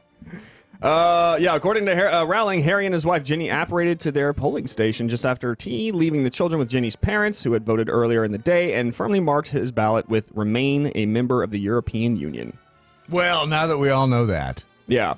She's kind of been going a little crazy lately. That's because I think she may miss the attention. I think so, too. You know, when you have something as large as the Harry Potter verse swirling around you every day, and then you wrap it up, and all the eyeballs kind of go away. Yeah. Then, you're kind of always craving that warm, comforting blanket of attention. Which is weird because, you know, you'd figure that, like, she's done. Like, she's made literally billions of dollars off of her books. Yeah.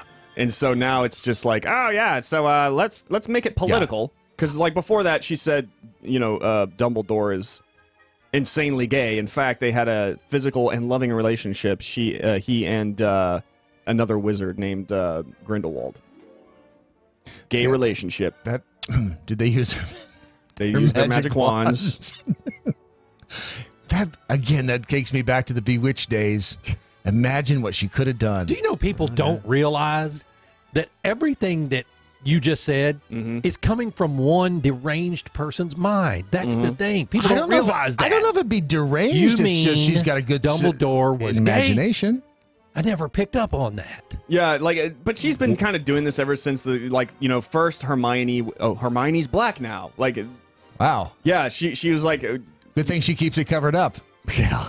And, you know, now she's like, oh, well, Dumbledore was gay. Oh, and Harry Potter voted stay or remain. And it's like, just let it go. Stop injecting politics into a story. Once again, this is politics into escapism. She's important because she has a lot of money. So we should all listen to her opinion. That's right. Yeah. Thousands of toilet rolls rejected by the Queen donated to Croydon School. Thousands of what? Toilet paper rolls rejected by the Queen. German company Hacker sent 90 packs of bog roll to Buckingham Palace to ensure the monarch has access to one of life's necessities in case of a no-deal Brexit shortage. After the pallet was turned away by security due to safety fears, a staff member of the Dusseldorf-based company suggested they should gift to Woodcott High School, based in Colston, where her brother Peter Mack works as deputy head. Mr. Mack said, "It's been a slightly confusing series of events, but in the end, we've ended up with a helpful stock of high-quality loo roll. My sister called with the offer, and we were more than happy to accept. Whilst it was done as a publicity stunt, there's a serious element to it. In case of a no-deal Brexit, there is a real chance the UK could run out quickly, since we import far more than we produce." Wow. Kind of the kind of a thing from the European Union, by the way. That's the reason they don't. It's just another example of why we kicked their ass in the war. Exactly. Just saying. Vote Brexit. How's that APR coffee? Oh, it is so good. I cannot stop drinking it, actually. I might be a little bit of an addict. That was your 5 headlines. One of them is fake. Let's go over them one more time so you can consider. Alligators were given ketamine and headphones to study dinosaur hearing. Alligators. Batman, Spider-Man, Jabba the Hutt listed as interns in White House report. Hundreds of people call for intimidating poll to be removed. J.K. Rowling said Harry Potter voted Remain, and thousands of toilet rolls rejected by the Queen donated to local school. Which one is fake? But first, Brad Staggs has a message. A word about anus and peppers. What? Sorry. I should clarify that statement. Yeah, it's he obviously wasn't listening. Doc Thompson's Uranus Hurts, and it's good. Did you pour that coffee that you have in your Patriot Mobile cup there? Did you pour that from the coffee pot? I did, in fact. How does it taste? You like it? Tastes. Does it taste like anus? It's got a little bit of a kick there. Okay, It's a little spicy. And I realized once I had made it again, I kind of made it absolute. I was like, what? Is it the coffee? It is the coffee. You see, it has a little bit of pepper in it. Just a tad. Just a tad. It's a different, and I think it's good because it's not your typical.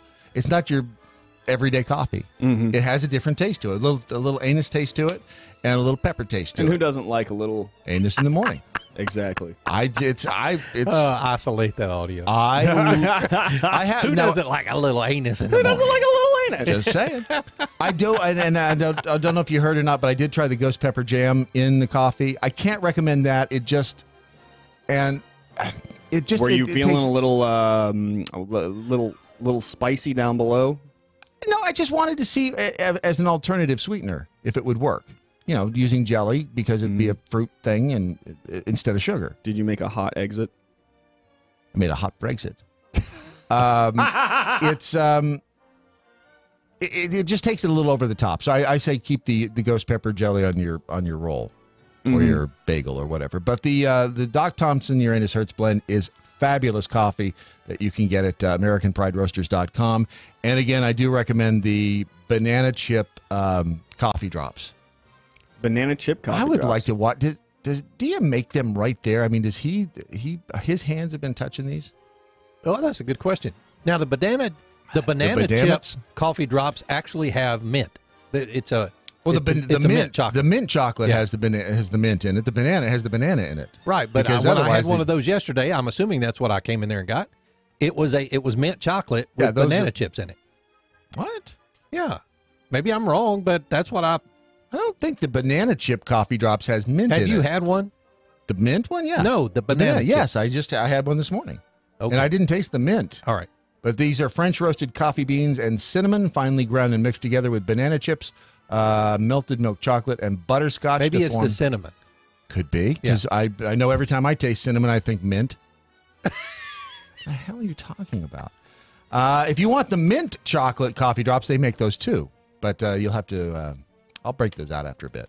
All right, Brandon. I'm doing it in the name of research. I do like mint coffee drops. AmericanPrideRoasters.com. All right, Ron, which one do you think? Well, look, as much as I'd like to think that it's the Jabba the Hutt in the White House, I think it's the alligator headphones. The alligator headphones. The ketamine and headphones. I kind of wanted to... What the hell is on television? Oh, it's an ear. Wow, that was weird. I'm going with I'm going to go with you on this one on the alligator. So I think that it's the alligator. Okay, Larky F. and Farkin says it's the poll story that's fake. Yeah, he better not have cheated. The drum roll. You just let me know. I've got. Yeah, you go ahead and with that drum roll. Let's. I'm gonna reveal. Here it comes. World's longest drum roll. J.K. Rowling reveals Harry Potter voted against Brexit. What? Actually, that makes me happy. That makes me happy that she's not quite as crazy as I may have thought she was. Yep. Because that was disturbing, and quite frankly, it gives rich people a bad name. See, what's funny is I purposely that whole threw you White guys House off story I thought was because we J.K. Rowling has just been insane lately. I covered it yesterday on my show. Right. You know how she's trying too hard now to be a woke social justice warrior. You know, and trying to include all these politics in her cool little story that everyone loves. The attention blanket. Exactly. I know other people like that. So it was easy for everyone to believe that she would say something like that. So I purposely threw you guys off. Damn it. Yeah. So you made that one up yourself? No. That was a report that was written. Gotcha. Okay. Yeah. Which means that there is a woman out there intimidated by a 20-foot pole. Yes, there is actually a poll out there that a woman would like removed from her front yard immediately, which I just don't know what she has against the Polish people. I mean, know. there's nothing wrong with a person of the Polish descent standing in her front yard.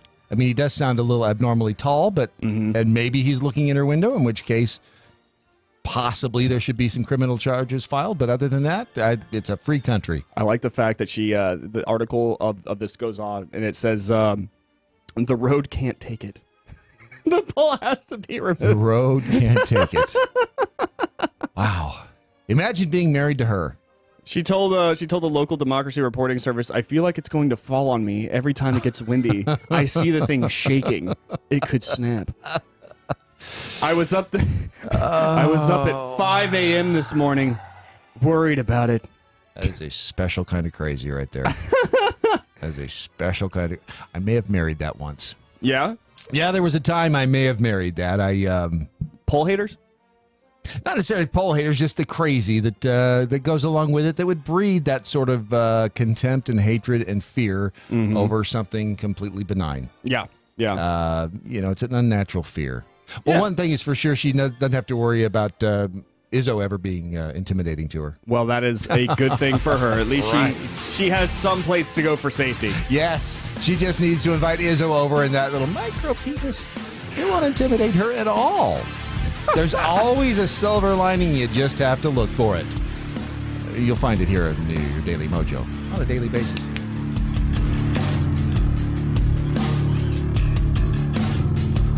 A free exchange of ideas. Mojo 50.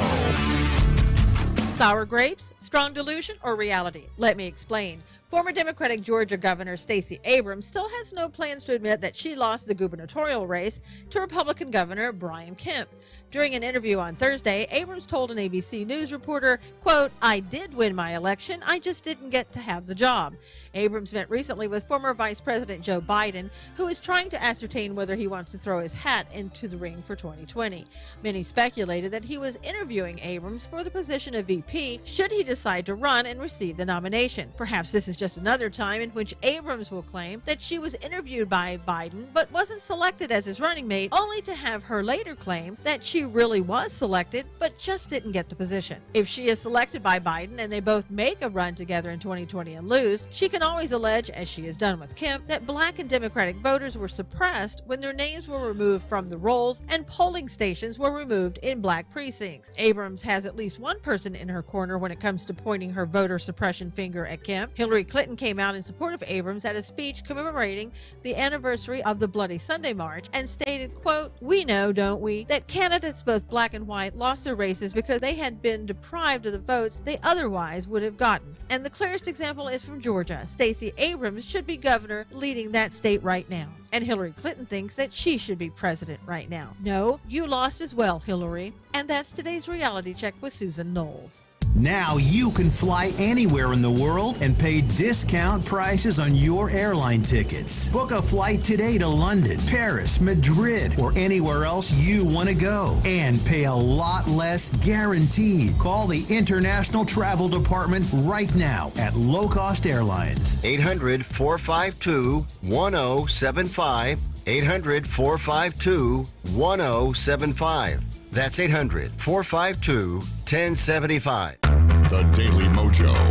Now, I will say this. I think DM kind of nailed it this time, too. He said, sad when the least strange story is the fake one. We're doomed. And Takaru tweeted, only the people that legally own and drive cars have to turn them in. Illegal car owners and operators are totally innocent, and you're racist if you disagree. I can still hear the headlines music. Yes, going on. As much as I would love. I can keep listing off headlines. To be doing the headlines again. I mean, I just think maybe it's. Look, the guy behind the glass got a little tied up. Sorry. Wow. He was pooping. Are you being tied up again, Ron? I thought we had given that up for Lent, maybe. That, as you say, those records are sealed. Uh-huh. Uh-huh. But I did kill the music. You are welcome. Hold on. Hold on. It's no big deal. It's just a Baby Ruth. It's Bill Murray at the Caddyshack. Bottom of the pool in Caddyshack. Eating the Baby Ruth, which has strange tie to something this morning that has come to our attention. Yeah, this is a little strange. I've always kind of said, look, I think, Beto O'Rourke, he's kind of an odd duck, right? He's a little different. Every time something comes out about him, it makes me look like, it makes me feel a little more awkward about him, I'm not just saying that because he's a Democrat. I'm saying that because quite literally, like some of the stuff he said, like the poem that he wrote was kind of funny. I laughed because I'm 5. His timing is odd. But then, like, there's the whole, like, the child murder fantasy, and then, like, his hacker's past, he's drunk driving, trying to flee from the police, and then the whole fact that while he was on city council, tried to essentially use eminent domain to seize land from the poor in El Paso so that he could have development projects that would benefit both he and his father-in-law. Yeah, actually, it turns out. It's wrong to take from, as it turns out. What are poor people going to do with the land? Well, Come on, please. But this might take the cake. Well, we can't have him doing that. Yeah. Between the fact, more specific, between calling all women, sluts who have AIDS, and, he warned the local I missed that community one. about this information. Yeah. A new report from the Washington Post suggests Beto O'Rourke is some kind of fecal philiac, obsessed with playing with the feces of others. Huh. Fox News reported Democratic presidential candidate Beto O'Rourke attempted to play a practical joke on his wife by telling her that a turd he plucked from one of the children's diapers was an avocado. A friend of the couple told the Washington Post. Oh, come on. Who hasn't done that? A Ghazi profile of the couple that was published Tuesday entitled Are Amy and Beto O'Rourke the Future of Politics? Described the former congressman as impulsive and puckish. Who don't hear that word very often anymore either. Yeah, no. Puckish. Who proposed to his wife on April Fool's Day. Neither Beto nor Amy O'Rourke would confirm the baby poop story, though neither denied it, and the Post reported that O'Rourke told the paper it sounded like something he would do. The O'Rourkes have 3 children, Ulysses, Molly, and Henry. It was not clear which child supplied the raw material for the reported prank, because that apparently is important. Okay, to be fair, okay, so you've got a newborn, whatever, you got a baby, and the kid poops. They all do, most of them anyway. And so one comes out, looks like an avocado. I mean, have you ever changed a diaper? Yeah. Okay. So I mean, especially when they're young, man, that's woof.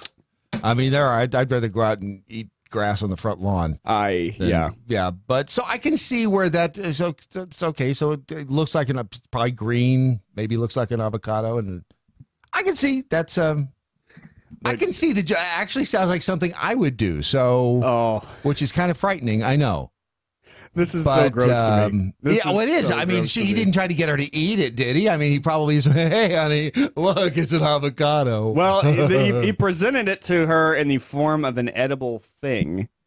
So I guess maybe he was, I don't know what the end result was. Because why would you present it to your wife and say, oh, hey, honey, here's an avocado, something that you enjoy eating? For the same reason you do a Dutch oven. What? Like why? Oh, Ron. No. I know what it is. Oh, I thought we were going to have to school him on a Dutch oven. No, I was going to see if you had a blanket Dutch oven in there. thing. Yeah. Oh no, it's one of the most fun things you can do when you're in a relationship. Unless you're the one on the other side. Yeah, but my dog was Dutch ovening me last night, big time. Really? Oh, please. Boy, I hope there's not like a new meaning of Dutch oven. Is that what There's the kids not. are calling it Trust me. nowadays? We better check Urban Dictionary to make sure that if it wakes you up at night, it's a dog. Attack Hole Yuki said, how is the Beatles story not in the 5 lineup? Because I needed just to stop and talk about it for a while. Oh, good. By the way, Dutch oven's still the same thing it's always been. So. It is. Yeah, but the kid pooped and it looked like an avocado. Probably he's like, here, honey. Yeah, and so I'm curious, why did he hand her something that looked like something that she would eat, unless he was meaning for her to take a bite? Oh, I don't. I mean, I mean, the guy is weird, but I don't think he's. And if that is true, if that's exactly what he did, then yeah, there's a problem. But it sounds to me like it's just. You think shave my balls and buff my ass, Beto O'Rourke? who wrote child murder fantasy. I'm not sure. See, I didn't say where, and I'm not supporting him. What I'm saying is that there's going to be a lot of weird stories that come out, and some of them may or may not be true. And I just think it's fair to cast the proper light on things. You want to, you want to give him the benefit of the doubt on this one. I don't know. I can see it. I can see that is something that I would do. Now, I'm not going to hand it to somebody. I mean, I think you hold it the diaper, you go, hey, look, honey, it's an avocado. You want a bite?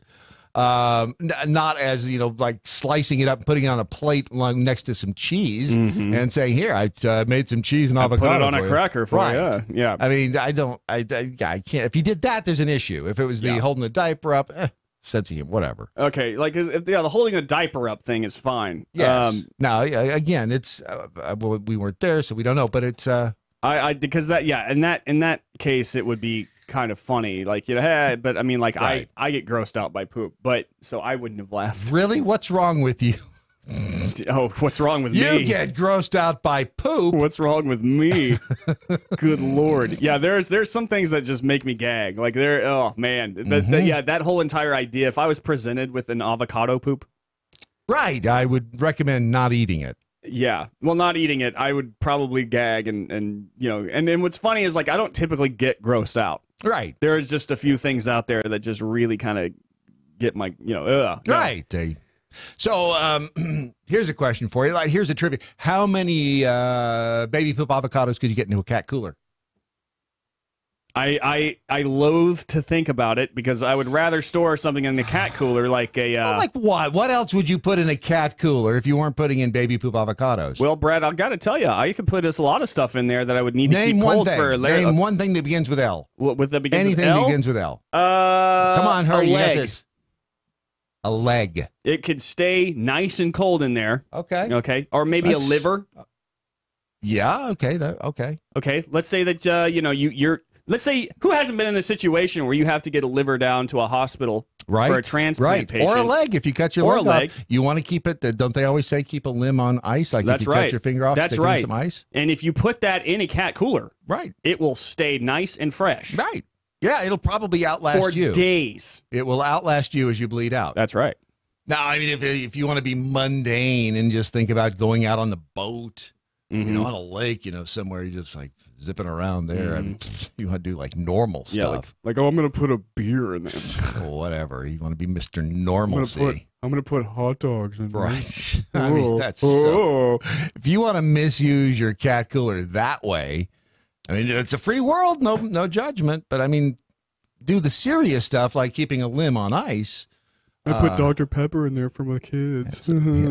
Dumb. But right now, if you go to catcoolers.com, you'll find the selection of cat coolers there in all of the colors, in the white, the black, and the camo, the yellow, the blue collar ones. I recommend you check those out as well because they're very cool. Cold. I see what you did there. I see what you did there. You know That's what? one of those. I find it interesting that Brandon hasn't once asked about this stupid pineapple on the table.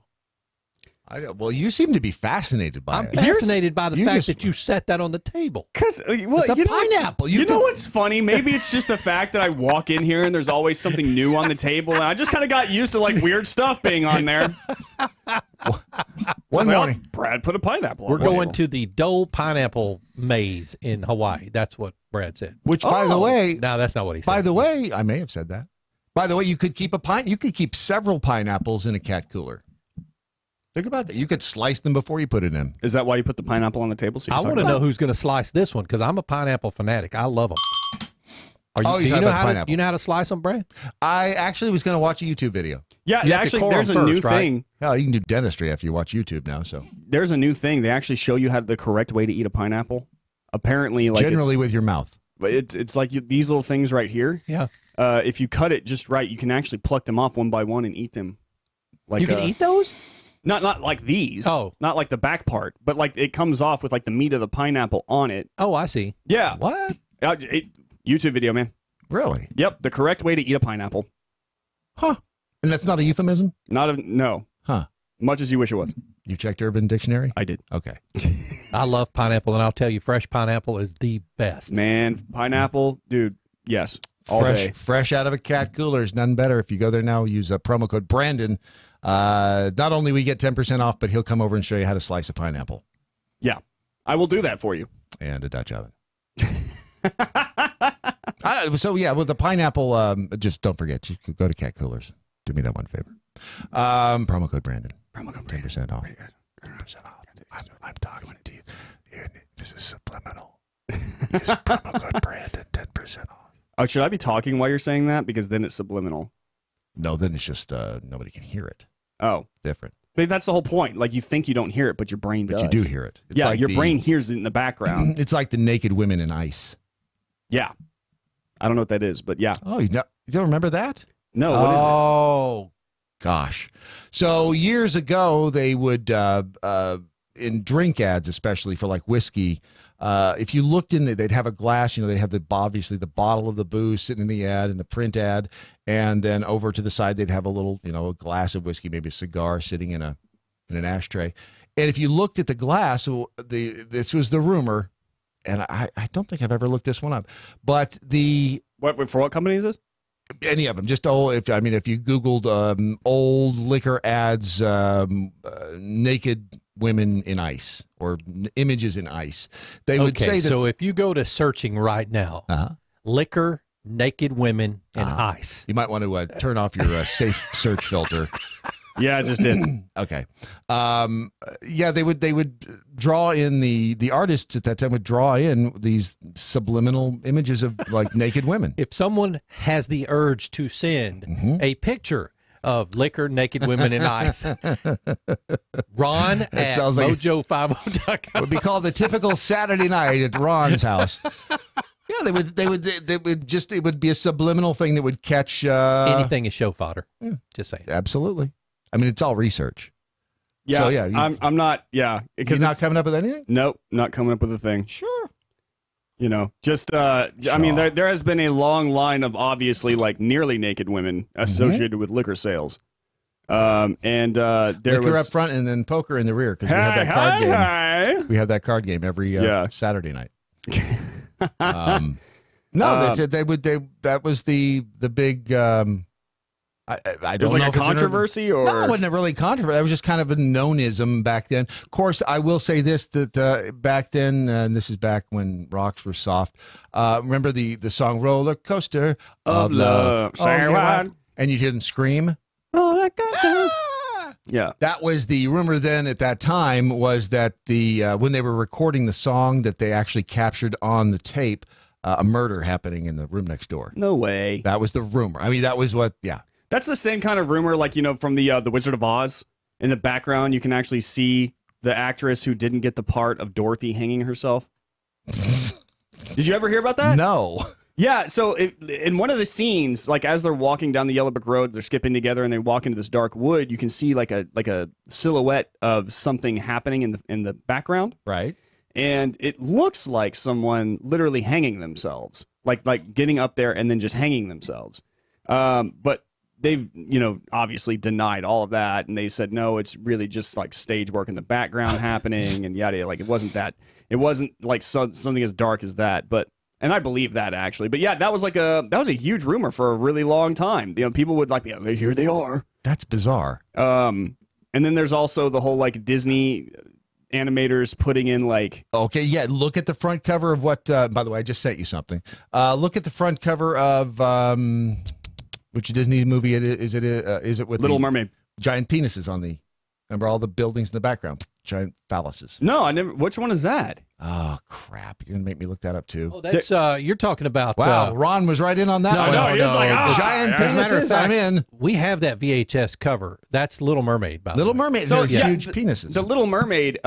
There's another scene in there where apparently like the priest or something has a huge. I was starting to say that thing, that original movie, because they've redone those now that came out. Mm-hmm. They've even redone the case of the DVD. But that movie actually had a whole lot of them in it. Yeah, Easter eggs, if you want to call them that. Yeah. Yes. Yeah, Boy, they were eggs, all right. They were. But they but they said also the Lion King. You know, whenever Simba's like he's doing that thing where he's going up to the edge of a cliff and he just kind of lays down and like he sends all the flowers and stuff flying into the air, and apparently all of it like spells the word sex at one point in time. And I'm like, y'all looking too hard. That's click on what I just sent you. Okay. And I mean, you found the article. Yeah, I mean, it wasn't hard. It was yeah. It was right there. What's the title of it? It says "Sex in the Ice Cube." There you Subliminal go. messages, once a myth, are now routine. There you go. Well, subliminal messages, yeah, absolutely. I think it's sex in ice cubes. Sex in ice cubes. You ever used ice cubes during sex? No. Ron?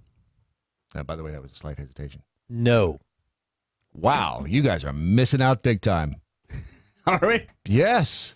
Never? Really? Never? I could just the only thing I was like, hey baby, I'm Have gonna you use ever ice used, cubes on you. And then somebody's Jell-O like, pudding cup? oh my god, it's cold. Why are you doing that to me right now? Stop it. You know, when she Oh my god. when she says that's the point in time you go, damn it. Made the wrong decision. If you I'm freezing. If you haven't married her yet, don't. Just saying. Yeah, so there's sex in ice cubes. I'll let you play around. Sex with and that ice cubes, folks. Sex and ice cubes. Speaking if of you have the urge to send pictures of sex and ice cubes, send them. Brad at MoJo. Yeah, they know where to find me. They know where to find. All the right people have the phone number. By the way, speaking of sex, there's a supermoon tonight. Oh yeah, it's actually a super worm. What does that have to do with sex? Oh, you've never done it with an ice cube during the supermoon? Oh, you're missing out big time. Oh, yes. Oh, your wife's out of town. Sorry. God, about 30 minutes ago, this show just went completely off the rails. Didn't it? Oh yeah. If you've never in the front yard under a super worm moon with your significant other, it's so. What is this super worm moon? A super worm moon is March's full moon because it's sometimes known as a worm moon because of the seasonal appearance of earthworms in North America. I'm surprised you didn't know that. I mean, I thought that was common knowledge. Now, let me ask you a question. Yesterday, when I drove in this yesterday morning, the moon was huge on the horizon. It was man. Now, is that atmospheric distortion that causes that and the red moon? It's called things being like that? drunk.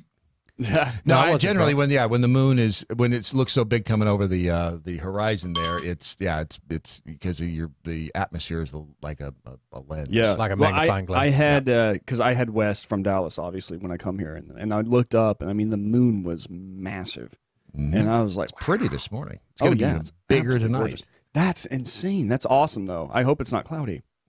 It's supposed so to be that I can see it. It's and this is happening apparently all over the world. All over the world, they can see the same moon. Really? Yeah. So when you look up at the moon tonight, I want you to think of me. I think of you every night, though. Good. Man. When you look up at the moon, yeah, we're looking at the same somewhere moon. out there. I should put that in a song. Beneath the pale moonlight, some Brad is thinking of me. Exactly. And loving me tonight. See, the human brain understands the geometry of the sky, but it doesn't see the sky as a dome, so it doesn't project things correctly near the horizon. So everything at the horizon gets oversized in your mind's eye compared with the foreground. Wow. Which is why whenever I'm out on a date, I make sure that I'm standing close to the horizon. And then it's just like, wow. And you've got ice cubes and buffalo nickels everywhere. Come on over. I brought the ice cubes. I brought the avocados and the and the buffalo nickels. That's called your typical Wednesday night at my house. So watch the supermoon tonight. And then there's a weird story out there. Have you seen the one on and this is from Ferguson, Missouri. They say a puzzling number of men tied to the Ferguson protests have died. What? 2 young men were found inside torched cars. 3 others died of apparent suicides. Another one collapsed on a bus. Wow. His death was ruled an overdose. 6 deaths, all involving men with connections to protests in Ferguson, Missouri, drew attention on social media and speculation in the activist community that something sinister was at play. Wow. Police say there's no evidence that the deaths have anything to do with the protests stemming from the police officer shooting of Michael Brown How long ago was that? That was like, what, 2015, 2016 maybe? So like 5 years ago. I'm sorry. No, that's some stupid thing. No, it was way longer than that. 2012? Not 2016. Let me 4.5 years ago. Ferguson riots. Some activists are saying their concerns about a possible connection arise 2014, yeah. Out of a fear of the protest that persists in Ferguson 4.5 years after Brown's death, citing threats, mostly anonymous, that protest leaders continue to receive. The Reverend Daryl Gray says he found a box inside his car. When the bomb squad arrived, no explosives were found, but a 6-foot python was inside the box. What? That's bizarre. Yeah. Reverend Daryl Gray. That's what he said. Everybody is on pins and needles. He said of his fellow activists, no arrests have been made in the 2 homicides. St. Louis County Police spokesman Sean McGuire said witnesses have simply refused to come forward, leaving detectives with no answers for why the men were targeted. I'm sorry, but if I opened up a box and a 6-foot python was in there, my first reaction would be, cool. I know. It's like, hey, free python. Yeah. Wow. Thanks. I don't mind snakes at all. I wouldn't keep it. I wouldn't keep it. But I mean, like, awesome. Well, what would you do with it? You can't just turn it loose, take it to the pet. You know how much you could sell that thing for? Oh, yeah. Oh, man, I'd be all over it. Dude, thanks. Dude. You probably get a couple $100, I think, for I'm not sure that python. I'm not really sure that was included among the threats. Right. I think maybe someone was just being nice. So these 2 guys found dead inside their cars. Another 2 apparent suicides. Another on a bus as an overdose. Could it be that I'm merely offering an alternative that it possibly was lifestyle?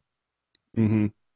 I would have to 100% agree with that, actually. It hasn't been proven yet, so there obviously could be foul play, but yeah, but I just have figure to consider the alternative as well. Yeah.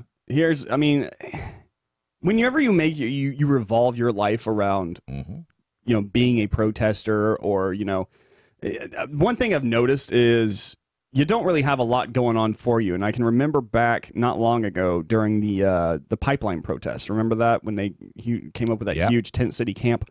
Many people, including here's what's funny: a lot of the Native American elders, the Native Americans who lived in the area, were like, "Please stop and please go home."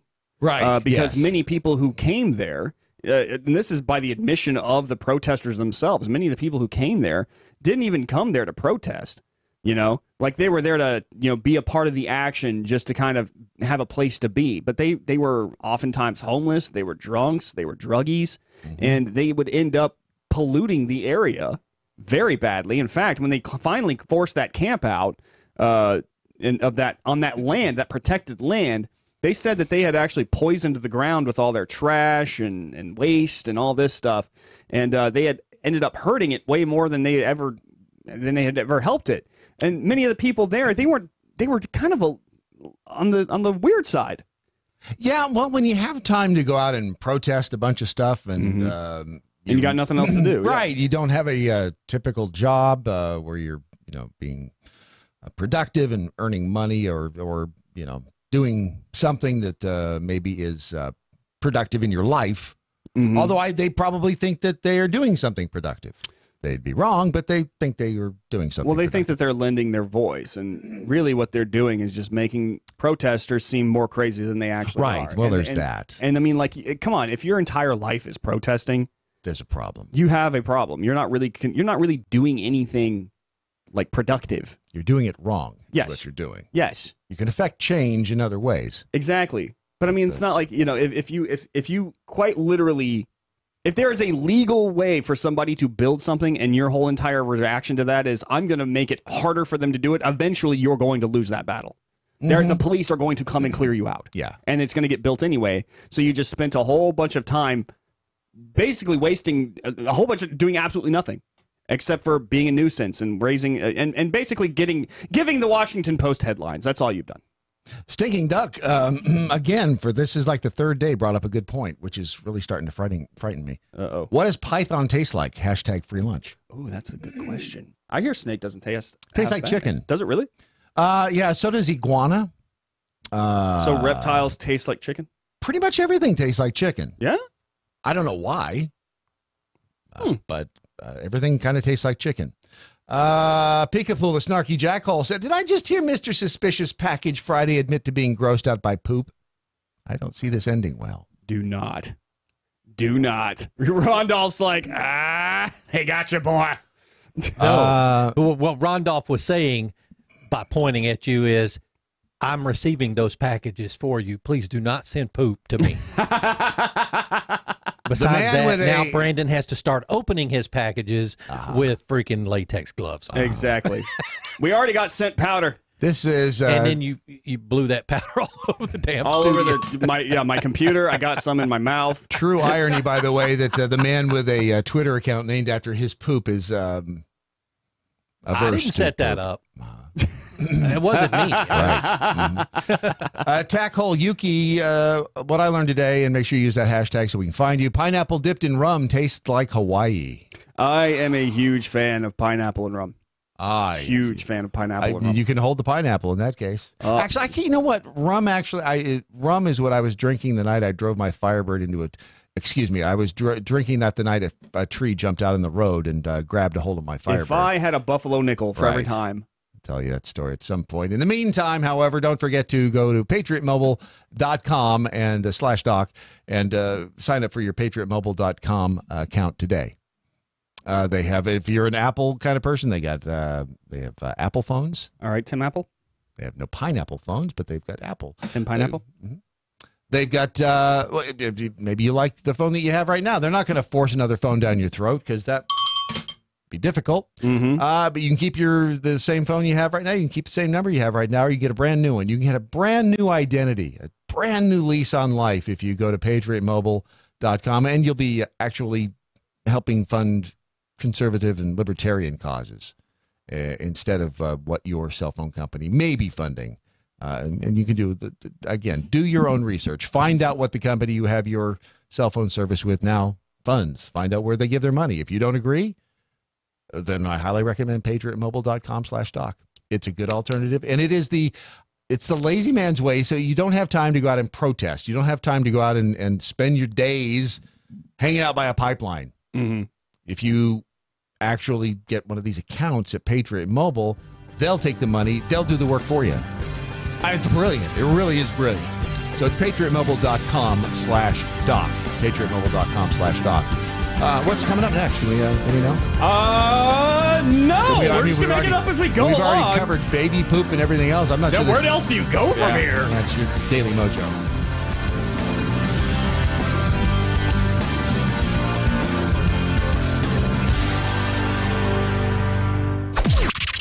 This is the seditious, rabble-rousing, liberty-loving, home of fun, entertaining, and compelling talk. MoJo 50. News this hour from townhall.com. I'm Rich Thomason. The crash of two Boeing MAX 8 jetliners within 5 months, prompting Transportation Secretary Elaine Chao to formally request an Inspector General's audit. Transportation Department Inspector General to look into the FAA certification process for the airliner. No end yet to the flooding misery across several Midwestern states where more rain is in the forecast.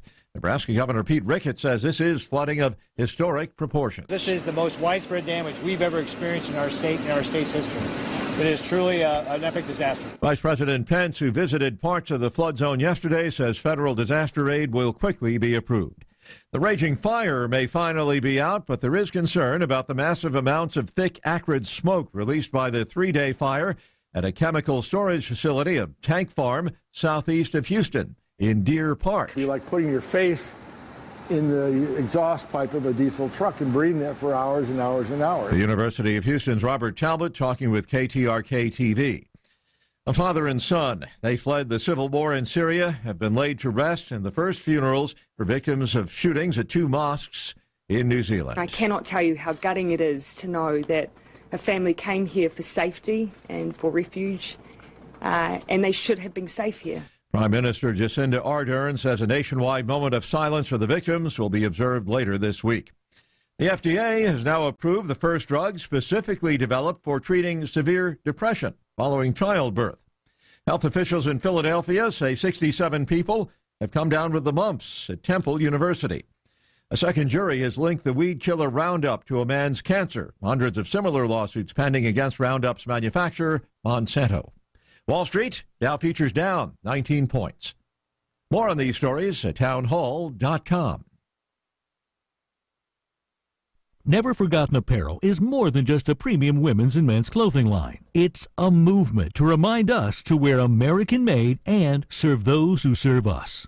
Our heroes. Never Forgotten Apparel gives 20% of their total sales to nonprofits that support homeless veterans and off-duty firefighters, and 50% to individual veterans and firefighters in need nationwide. Check out neverforgottenapparel.com. Use promo code MATT, M-A-T-T, and get 15% off your purchase. You know what makes you feel really good about yourself? Doing something good for somebody else. And if you'd like to do that today, go to jdrf.org. Join them in the fight against type 1 diabetes. jdrf.org. It's something good you can do for the world. jdrf.org. Ladies, some of you sickos willingly accept that with the big doe eyes that you don't even need from a Snapchat filter and just look up at R. Kelly and say, give me your best. The Rancevizzo. United 7. MoJo 50.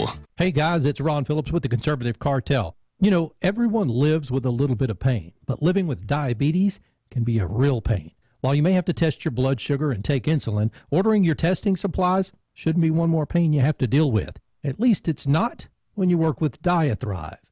Diathrive ships the testing supplies you need directly to your home when you need them. Gone are the days of visiting multiple stores to find the right strips, waiting in long lines to purchase your supplies, or sorting through your insurance requirements to figure out what they cover. Best of all, with plans starting as low as $8 a month, Diathrive is probably going to cost you less than what you're paying today.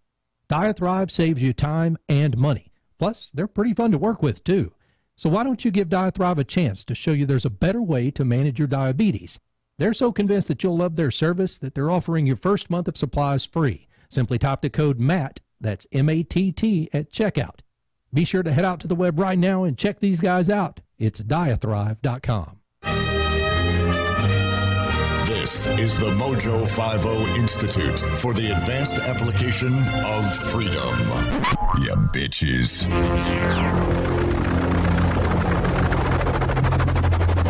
The mothership has landed.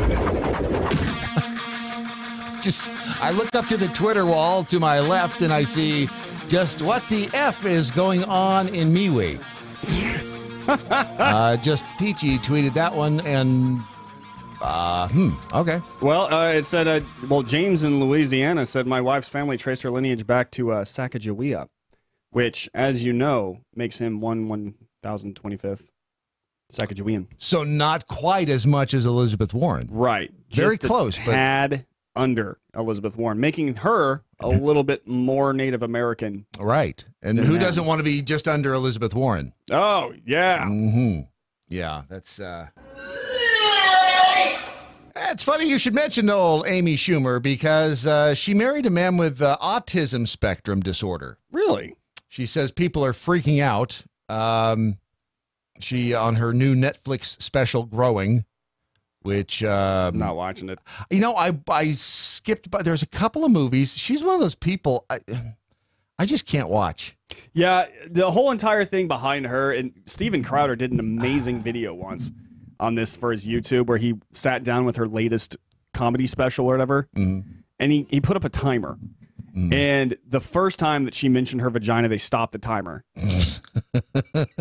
I literally think they got about the first time about either 15 to 30 seconds in before it was like, my vagina. I like Steven Crowder. He's funny. Dude, that bit, and he just it goes on and on and on. I mean, like, he really like records the whole entire thing, and he's like, it's boom, sex, boom, vagina, boom, boom, boom. Like, she's out of jokes. Some say it's not urine. But it's urine. Although I'm we won't get into that. She says, I knew from the beginning my husband's brain was a little different than mine. Well, let's hope so. Yeah. 37-year-old expectant comedian, which means that they have had sex. She shared this with Entertainment Weekly. I have to start this over because I really want to get this right because I love him so very much. Apparently, my husband was diagnosed with what used to be called Asperger's. which is one of those funny sounding things. Some in my family have suggested my dad had Asperger's. Really? It is a social disorder more than anything. Yeah. Which there are days I think I've got it because I just want to stay the hell away from people. Oh, no, that's not a social disorder. That is called being a human. I just want to stay in my shop and not deal with anybody. So, hell, I have another friend who, when he went to counseling, was told that he could have had Asperger's. I actually worked with a guy with Asperger's. You didn't touch him or anything, did you? Did he get it? I didn't want to get it. No, we worked remotely. Got to HR with that one. But it is true. They actually he had a very hard way of dealing with things. He came off as very mean and rude. Yeah. When he wasn't meaning to be. Right. But he would see something that he thought was complete logic and that he thought everyone should understand, and if they didn't understand it, he got very frustrated with them. He didn't have a social filter. Exactly. And after a while, it got to a point where, and it was during the 2016 campaigns, because at that point in time, I was not the biggest Trump fan. Right. And he was pretty much ready to get on his knees for Trump. Wow. And we had a falling out, a really bad falling out. And man, he basically stalked me for a while. Was he a married guy? No. Oh, so he didn't have the do these jeans make? Yes, honey, those jeans make your ass look. Not only do they make it look fat, they make it look like it's the size of a Buick. Your ass looks fatter than the couch you're sitting on. Yeah. So he didn't have that problem to deal with. Apparently not. But yeah, no, it got a little annoying, and after a while, I just kind of cut him out of my life, and that was apparently too much for him. He stalked me for a while, unable to let it go. It's the fact that we had a disagreement, and he acted like an ass. So I You sure he didn't have a man crush on you? I think he did, and that's why he got as angry as he did about my walking away. Was he a good kisser? I wouldn't know. know. You answered that quickly enough. You're good. You're good. Apparently, he's on the spectrum. She continued on. Amy Schumer continued on about this guy she married. He's on the spectrum. There were some signs early on. Once he was diagnosed, it dawned on me how funny it was because all of the characteristics that make it clear that he's on the spectrum are all of the reasons that I fell madly in love with him. Mm-hmm. Mm-hmm. Which proves that there is somebody for everyone. That's right. So this man, not only does he may be on the autism spectrum, he also has a cast iron stomach. Yeah, I agree. It would take me, it would take a lot for me to have to stomach someone like Amy Schumer. Not just look. I don't think she's very attractive. Okay, see that's where she's one of those who I think if you look at don't just hold off on the tweets and email. If you looked at her without ever having heard her speak or knowing her viewpoint, reasonably attractive, little on the heavy side, reasonably pretty face, opens her mouth, loses the point. I mean, they just out the window. I actually, maybe it's because she looks too much like my cousin, and I'm not from Alabama. Is your cousin hot? If she's second cousin, she's fair game. And that's what we discovered. I know. That was a fake headline. Were you living off of that fact? Damn it, why'd you tell him? And no, I just, maybe that's it. But yeah, no, she has zero attractiveness to me in particular. I just can't stand to even, I can't stand to, like when she, like you said, when she opens her mouth, like it's just like, why is everything that you're saying right now just the stupidest thing I've ever heard? And that's when a lot of nines will open their mouths and become 4s and 3s and below. And I've seen 4s and 5s open their mouth and become 9s. Yeah. No, take Alexandria Ocasio-Cortez, for instance. A reasonably attractive woman. Yes, and when she danced, hot. Yeah, yes, everyone can admit that. And then she's an attractive girl. And I'm pretty sure that's why she has the following that she does. People, like, she could open her mouth and literally say something so stupid. Like, well, she has. It's not like she hasn't been. But, like, yeah, and then she opens her mouth and she relays all these ideas and she starts talking about the Green New Deal and all these fantasy things that could happen for us and our march towards socialism. It's going to solve all of our problems. And then, like, you're just like, yeah. Every single bit of attractiveness that you had is now gone. Like, I can't even stand you. The very sight of you just enrages me. Kept your mouth shut, you would have remained a 9. But you had to go and open it. And now you're a 2. Remember we were talking about if you bring home an ice cube, and you're all ready to, hey, baby, and she freaks out on you. It's a warning sign to maybe not go through it if you're engaged to her. One man thought he had it all mapped out. He flew his girlfriend to Southeast Asia. Ooh. They had been together for 3 years, so he took her to see Angkor Wat. Oh. In Cambodia. That's neat. It's on her bucket list. At the end of the day, I mean, he wanted to do something nice for her, and does this, honey, I really want to take you away on a nice vacation and show you how special you are to me. And at the end of the day, they went back to the hotel room, and he got down on a knee and asked her to marry him. And she said yes initially, and then she took a shower and came out and said, no, I don't want to be married to you because I didn't want to be proposed to in a hotel room. If dude didn't run out of the room right then and get on the closest airplane and leave, then he deserves everything he got. Wow. That's kind of... Look, ladies... That is called being a bitch. Yeah, if a man spent a ton of money to buy you a ring and he's flying you out to Angkor freaking Wat, all right, and you're mad because of the location that he proposed to you at, there's something wrong with you. Yeah, he said he's wondering whether to break up with her or not, as he's been hurt by her candor, as they're terming it, her candor. Her candor. Well, that's a good reason to break up with a woman. Look, what is this? There's got to be a seriously bad sense of entitlement. I think she's just a bitch. Yeah, that's what I'm saying. She's got a horrible sense of entitlement. It's like, well, unless it's perfect, everything has to be perfect. Everything has to be the way I dreamed it up, like in all of my fantasies, coming from a little girl. Look, not everything works out the way you want it to, and I hate the fact. What? I hate the fact that apparently, nowadays especially, people have to have everything so perfect, and they don't achieve that kind of perfection. Like everything goes completely wrong. We talked about this yesterday about the study that came out about millennials, and how stressed out they are all the time. And I actually wrote an article at Red State about it, and I was like, I think they're right. I think they do feel like. By they the way, are more go to stressed. redstate.com and read his article. Yes, please. As many times as click on it and click on it again. Click and click and Just click and click. Clickety-click, Feels click-clack. really good when you click on it. Oh over yeah, and over. it feels so good. Really good. But yeah, no, I was saying, we actually live in an age where we feel like we have to be perfect. Because you got to think about it. Yeah, some of us don't have to try.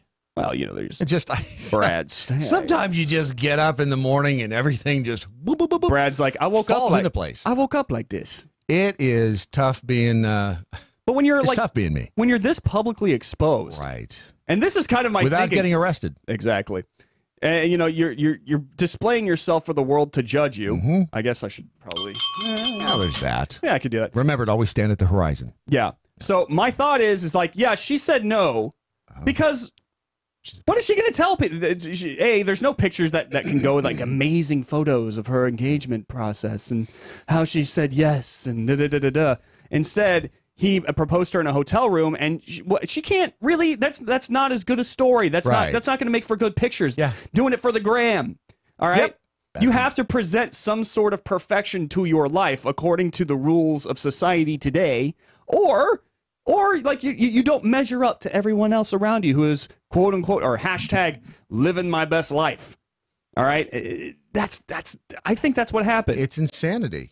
It is pure insanity when you really think about it. The fact that the guy even thought about whether or not he should call off the engagement or call off the break up with her rather means that she must be amazing. Oh yeah, if you know what I'm saying, I think you do. She's making it up somewhere. Yes. Yes, because it's obviously not with her stellar, charming personality. Yeah. So I'm just saying there's something there that makes it, but which proves again that men are idiots. No, yeah, no, we're absolutely. We are such simple, we're so stupid creatures that it really does. It takes so little for us to go. Okay, I can do it. What do you mean next? I'll fly you around the world. Yeah, whatever you want. Will you just one little thing I ask, and make me a sandwich, and that's it. No, I'm a strong, independent. Right. You make me a sandwich. But that's the world we live in nowadays, folks. Yeah, it is. And then there's the couple that was in a young Iranian couple. Mm-hmm. They were at the shopping center in the Iranian city of Arak. A-R-A-K. Arak. I was like, Iraq. I don't know about it. Suddenly they put those two countries together. But this is the sound of I guess they put this on social media. This is the sound of him proposing to her and the resulting melee around them. He's standing with her. By the way, that's how you can tell it's in Iran. Yeah. Or Xena Warrior Princess. Right. They're all just they're standing. It's hey Ron, can you take this full screen for those of the viewing audience? Am I up in there? For those in the viewing audience who are on Facebook, again, the couple in Iran and they're was that you or is that? I swear I thought that was you. That was me. I'm very good at it. Look, she's all. Oh, she's that's great. That's pretty. So nice. They're standing in a field. No, it's like a rose petal heart. Yeah. It's nice. Very nice. Isn't that sweet? Oh, somebody's. Yeah, those are not gunshots. Those are balloon pops, by the way. Just so you know. Yeah. So I thought that was very, very sweet. So that was. By the way, right after this happened, they were arrested. What? They were arrested because of their romantic display of affection in that particular. They were. It was a representation of Western degradation. Of course, it was. Yes. Yeah, proposing to someone wholesomely. Yes. Of course. In front of friends and family, in a rose petal heart. You know, this happiness and love and cherishing memories and things like that. Can't have that in a place where it's just sadness all the time. They were handcuffed for their marriage proposal in contradiction to Islamic rituals based on decadent Western culture. Eric's deputy police chief Mustafa Nuruzi told Sharavandan Daily that it is unacceptable for the young to do whatever is common in other places of the world and disregard Moors, culture, and religion in Iran. This is so stupid. Nuruzi added that the pair's offense is very clear and there's no need for explanation about the reason for their arrest. So what's the punishment? That's what I want to know. It does not say, but I mean, over there, hell, it could be 20 lashes with. Yeah, I was gonna say because I'm sorry, that place is backward. Yes. That is a backward place. Ass backward. Yes, it's. I mean, to punish two people for doing something wholesome. The Islamic Republic's strict rules forbid gender mixing in public. It doesn't say gender fluid mixing, it just says gender mixing. Yeah, did they just assume that the man or the woman had a certain gender? Why didn't they ask? Yeah, no one apparently in Iran, no one bothers to ask whether or not you what you're identifying as. If you're identifying as the walnut coffee table today, or perhaps the duck-billed platypus, or anything else, they just fighter jet. Yeah, I mean, if you identify as a fighter jet, they can't come near you. Exactly. I mean, who the hell's going to try to arrest a fighter jet? Exactly. You can't. That'd be craziness. You can't. So, yeah. So, just a little tip here. If you're going to get engaged, don't do it in a shopping center in Iran. Yeah. That's not a good place. Just don't go to Iran. Just don't go there. You know, and it's surprising because I hear it's beautiful this time of year. Gail Missing Docs Mojo said, I got proposed to by way of an unfunny joke in a parking lot. I said yes anyway because, well, I love the guy a lot. Aww. Still do after 28 years of marriage. Aww. Still rib him about the proposal, though. Right, Insider Denny? I want to hear it. Gail, tell us what the story is. Obviously, they're brain damaged. Poor thing. Ethan Wright said, Brandon Morse, what's the story of your proposing? Mine actually was very Instagram worthy. I will admit that. I proposed. It was a surprise proposal. For you or her? Her. I didn't know I was going to do it. Just checking. I just suddenly was there. So as many of you know, I do improv, or at least I'm training to do improv. And do something funny right now. Go ahead. Quick, hurry. You got this. Work on it. Go. Go, you got this. Come on. Something funny. Quick, hurry. I don't know what to say. I don't know what to say. I'm on the spot. See, those classes are working out well for you. See, he laughed. He laughed. See that? I just improv'd not knowing what to say, and that was funny. He'll be opening up tonight at the Comedy Store on Main Street, so tickets are available right now. But it's to make a long story short, it was New Year's Eve. And the guys up on the stage who own the place, they learned that I was going to propose, so they brought me backstage, and they were like, hey, how do you want to do this? We came up with an improv skit, and I participated in it, and right in the middle of the improv skit, I ran up to the balcony where Caitlin was sitting and got down on one knee and proposed to her in front of everybody. The crowd went wild. And she said no because she didn't want to remember it as being proposed to in a she said no, and I was very embarrassed. That happens. Yeah, I think you should marry her. Oh yeah, no, I would. Absolutely. If no one's proposing to you right now, it could be that you're fat. Well, I'm just gonna throw that one out there. You might be a fat ass.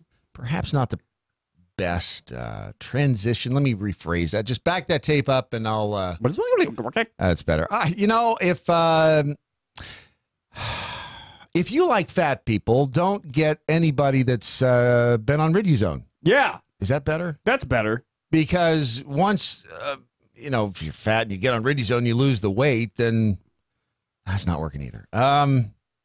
How about if you just want to lose some excess baggage? And I'm not talking about your wife or your husband. I mean some of that fat right on you. And I can say that because I got fat on me. Where? It's hidden well. I'm tall, so I hide it. Oh, okay. My left sock. Riduzone has that fabulous molecule known as OEA, which, of course, we all know you could get the same thing. I mean, you don't have to buy Riduzone. You go out and buy some olive oil. You drink that, you can throw back that olive oil. Yeah. It's kind of thick. You ever tried to drink olive oil? No. That I feel like if I did, I would get insanely sick. It keeps you regular. I don't know. Really? I mean, a lot of olive oil. Here's the thing about this molecule. Not only does it help you feel full faster, but it also helps speed up a slow metabolism. Oh. Which after those damn studies came out that said as you get older and you exercise, it can actually slow your metabolism. Yeah, really? Boy, that is God's cruel joke. Yeah, that doesn't seem fair. When you exercise, watch this. And by the way, I think God has a sense of humor. I think he does. Thought I'd throw that. But if we do, we're made in his image. He has to have a sense of humor. He created comedy. There I go, step into the puddle again. I believe that's 100% true. And how else do you explain duck-billed platypuses? I can't. There you go. I can't. That had to be like... Or Ron behind the glass. I mean, nobody can explain me, brother. So Riduzone.com is where you go, and you will find special savings right now. 30% off coupon will be applied automatically. You just click and boom, 3-bottle promotion, and you get through 3 bottles. You take that, or again, you can go buy the olive oil and drink that. Yeah, I would recommend the Riduzone. I would recommend the Riduzone. And Eric Thomas lost 63 pounds on this in 14 weeks. Now, you have to couple, obviously, with there's no magic pill you're going to take that's going to drop all the weight off. Mm-hmm. I mean, unless you cut your arm off, you can probably lose what? How many pounds? Like 10, 12 pounds easily. Just cut the arm off. There's 8 pounds in the average human head. There you go. Cut that off. Just cut it off. I read something that if you get decapitated, that your brain is still conscious for like 20 seconds. Yeah, that's crazy. Those would be the shittiest 20 seconds of your life. Well, I'm under the impression that while it's still active, you're not exactly like, I don't want to say what the hell. I don't want to say your conscience. Yeah, you're not going. Right. It's you are in shock. You have no idea what's going on. Your brain is basically in the process of shutting down. So it's being decapitated is not like you get your head cut off and you're still going, hey guys, can you put that back on me? That's what my shoes look like. Or I don't recommend this weight loss plan. No, really, 9 out of 10 people who've tried that weight loss plan do not recommend it. They tried it during the French Revolution. Yeah, just it was like a huge craze, and it really didn't work out. Not as stupid as the Tide Pod craze, but close. It was close. It was very close. Yeah, the behead challenge. Yeah, that was like one of the darker moments in human history. It really was, but it really cut back on the. It was the survival of the fittest and the thinning of the herd at its finest. Yeah. Just saying. And cultness. Well, there's that too. Yeah, that was kind of a... Let the meat crack. So it's riduzone.com. Somewhere in all of that mess, there was a little suggestion for you. Go to riduzone.com. We're not selling Riduzone with that. I'm telling you what, they're getting every penny's worth of their advertising this morning, right? Brad. How are they reacting over there on the Twitter to all of this nonsense? They say, well, Mark Thibilt. Right? Yeah. Obviously. That guy French. says a man who has Asperger's on his hands may not necessarily be in an enviable position. I mean, he's not wrong. You know what the Starship Enterprise and toilet paper have in common? They both circle Uranus looking for Klingons. Thank you very much. You're welcome. Old joke, dude. What's Ba-na-na-na. Took me a while to find the. So good, so good. You'd think these buttons you'd be able to see them easier, but I'm a little bit more of a geek than you might have guessed. Yeah. Well, I thought. Well, here I'd always heard they both go to Uranus and wipe out Klingons. I guarantee you, our buddy Russ, Yeah. he said that at the same time I did. He knew the answer to that one. Rondolph got jokes. Yeah. I look at Rondolph and I laugh. National Z Emergency said, don't mix your gender fluids. That's how you can accidentally create chlorine gas. Right? If I had Who says this audience isn't smart? Man, you know what? We have a lot of chemists.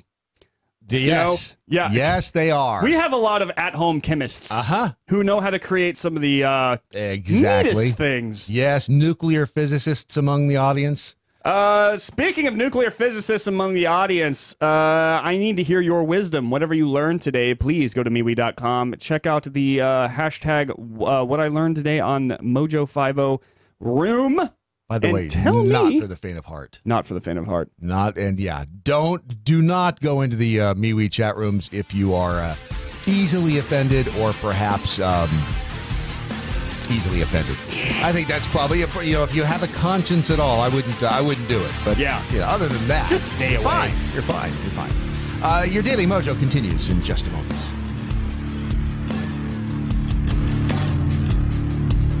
High capacity, fully automatic, large caliber, freedom.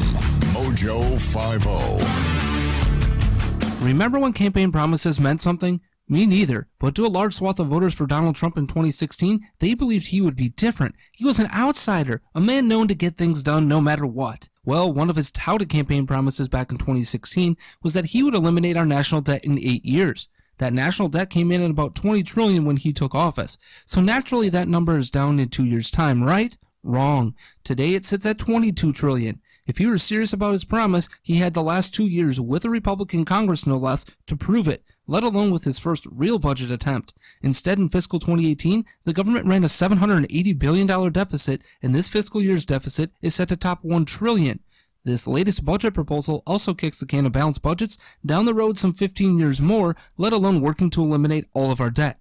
However, just to give you an idea of how disingenuous his campaign promise really was, Trump's own projections gave us a $631 billion deficit in his 8th and final year in office, if he even gets that far, which is just barely below that of Obama in his final year in office. Correct me if I'm wrong, but that's not very fiscally responsible. What is the bottom line when it comes to this budget? It adds up to Trump proposing we add another $7.9 trillion to our national debt in the next 15 years, and that's according to multiple studies of his budget proposal.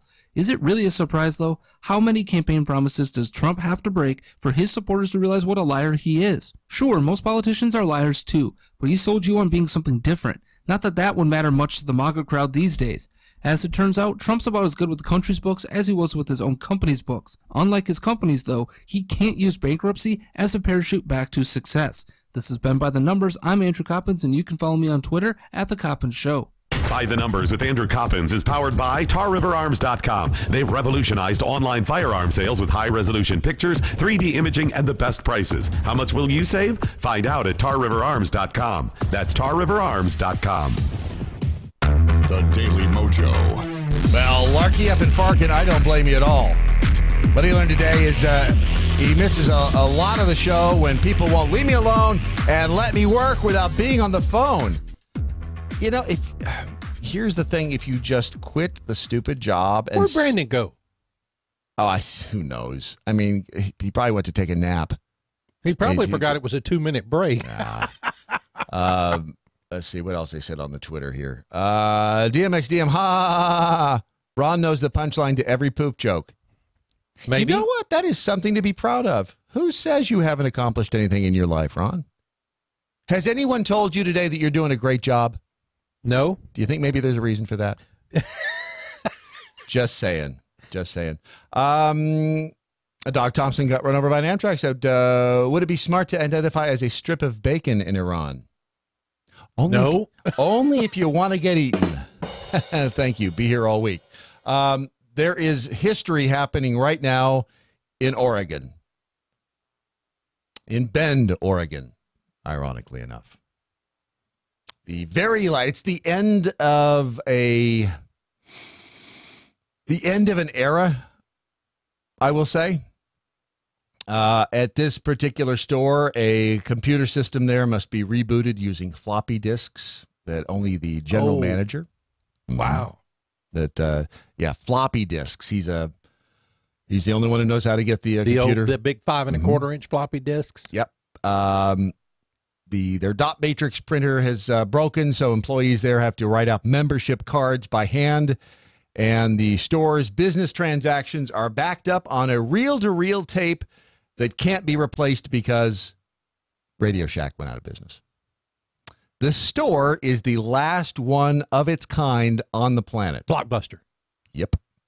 Yep. The very last Blockbuster video is It's up north. It's in the Northwest, right? Bend, Oregon.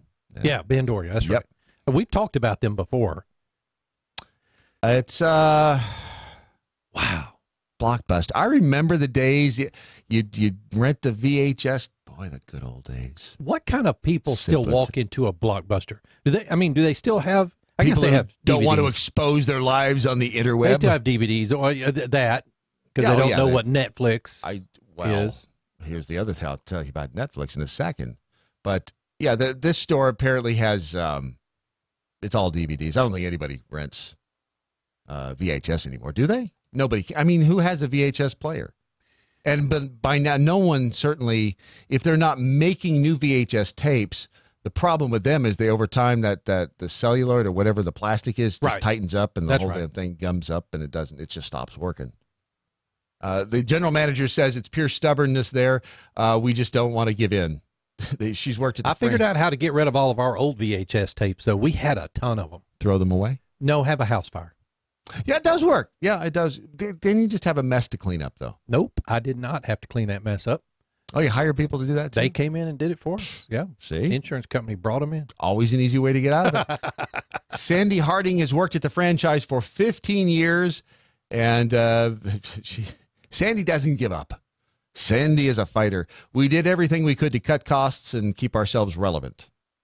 The store was one of 5 Blockbusters owned by the same company, Ken and Debbie Tischer, in 3 Central Oregon towns. But last year, the Bend franchise was the last local Blockbuster standing. Oh, that's kind of sad. But that is an example. It's the wagon wheel. Right. As soon as Netflix came along, and then, boy, Netflix almost, remember that I guess probably 3-4 years ago, they almost stepped on their own, too. Well, when Netflix first started, you could order CDs to have them delivered or DVDs to have them delivered. You had 3 at a time, and you keep them for as long as you wanted. They weren't going to send you the next ones on your list until you returned one. A prepaid envelope, and because they had locations. Didn't they charge you for them after a certain period of time? Not that I'm aware of. Not that I'm aware of. As long as you kept paying your monthly membership fee. Oh, well, it was a monthly membership fee because you'd eventually pay for them, yes. Well, yeah, I mean, after the first, they had literally pennies in those things. And then the advent of high-speed internet. That was the amazing thing, when you could just turn on your television and you could watch anything at any time. You didn't need to put anything in any slot, unless you were into that sort of thing. I've got a lot of friends that that's all they have is internet TV. They don't use like satellite or cable or anything like that. We don't either. Internet television. That's all we got. Yep. Now you have to get the Sling because you got the I remember locals. Sling, the original Sling. Do you remember that? I used to. It was a box. It was a box, yeah. But you could transmit over the internet to your phone and watch your TV from home. Right. It was a little bit different than the Sling boxes now. But now you can watch TV. It doesn't matter where you are. That's correct. On your phone. That's correct. screen's too small. I can't see it anymore. Our TV in the studio is a YouTube TV. It's amazing. The technology is just, and I remember before all of this stuff happened, and we had computers in the home, and we had the big screen TVs were coming out, and I saw it come. It was like they're going to meld together, the computer and the TV. It's you're not going to have a TV in every room or a computer in every room. You'll have a central computer, and you'll be able to watch anything you want in any room because of the monitors you'll have in different rooms. And that's, look, with all the bad against Apple, the iPhone changed. Well, and Samsung, they changed the path of history. The iPhone almost wasn't, because one of the developers there, they were trying to develop the tablet, and the guy brings to Steve Jobs this tablet, the standard iPad. Yeah, I guess that's the precursor to the iPad. Yeah, and he hands it to Steve Jobs, and Jobs looks at it, it's like, oh man, what if we shrank this down? We could shrink this down and make a phone out of it.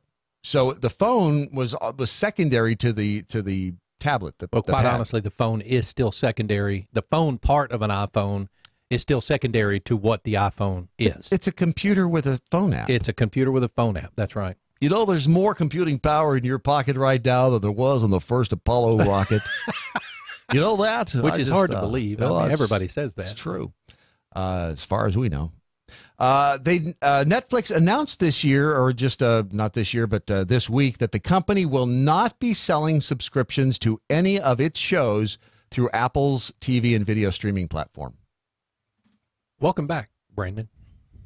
Thank you so much. Everything come out all right? Yeah, I just had to do it. He had to see a man about a horse. I was Rondolphing. Thank you for sharing that. You're welcome. Appreciate that. You're welcome. We'll know if he gets up and sprints out of here again. Right, exactly. He has a colonoscopy tomorrow. Right. Enjoy that coffee. He said the company has decided not to integrate with Apple's new offering, preferring to let subscribers watch its content on Netflix alone. Wait. Apple TV is no longer going to carry... Apple is planning that new streaming service. Right.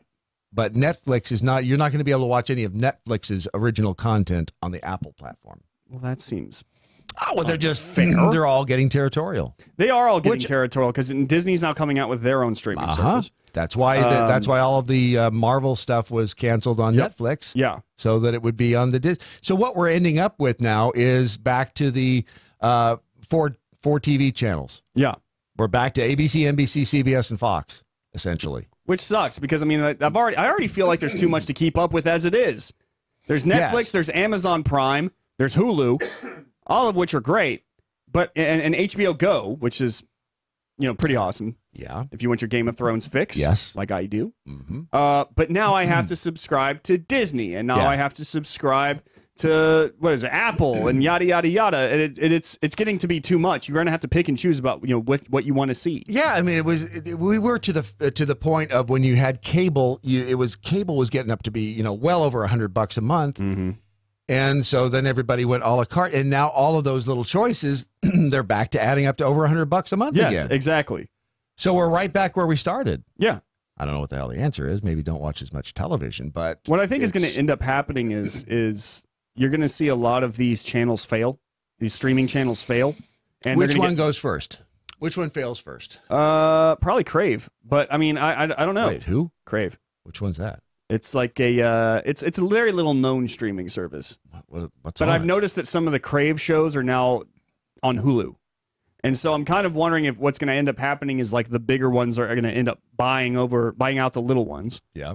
And they're going to take certain shows, leave certain shows. But you're going to see a flux of here's a whole bunch of streaming services, and now we're going back down, and now we got more streaming. It's like breathing, But I think at the end of the day, what you're going to see is Netflix and Hulu and Amazon Prime be your ABC, NBC, Fox, Right. CBS. And we'll be paying, again, over $100 again a month for them. Mm-hmm. What? So Crave, tell me what's on Crave?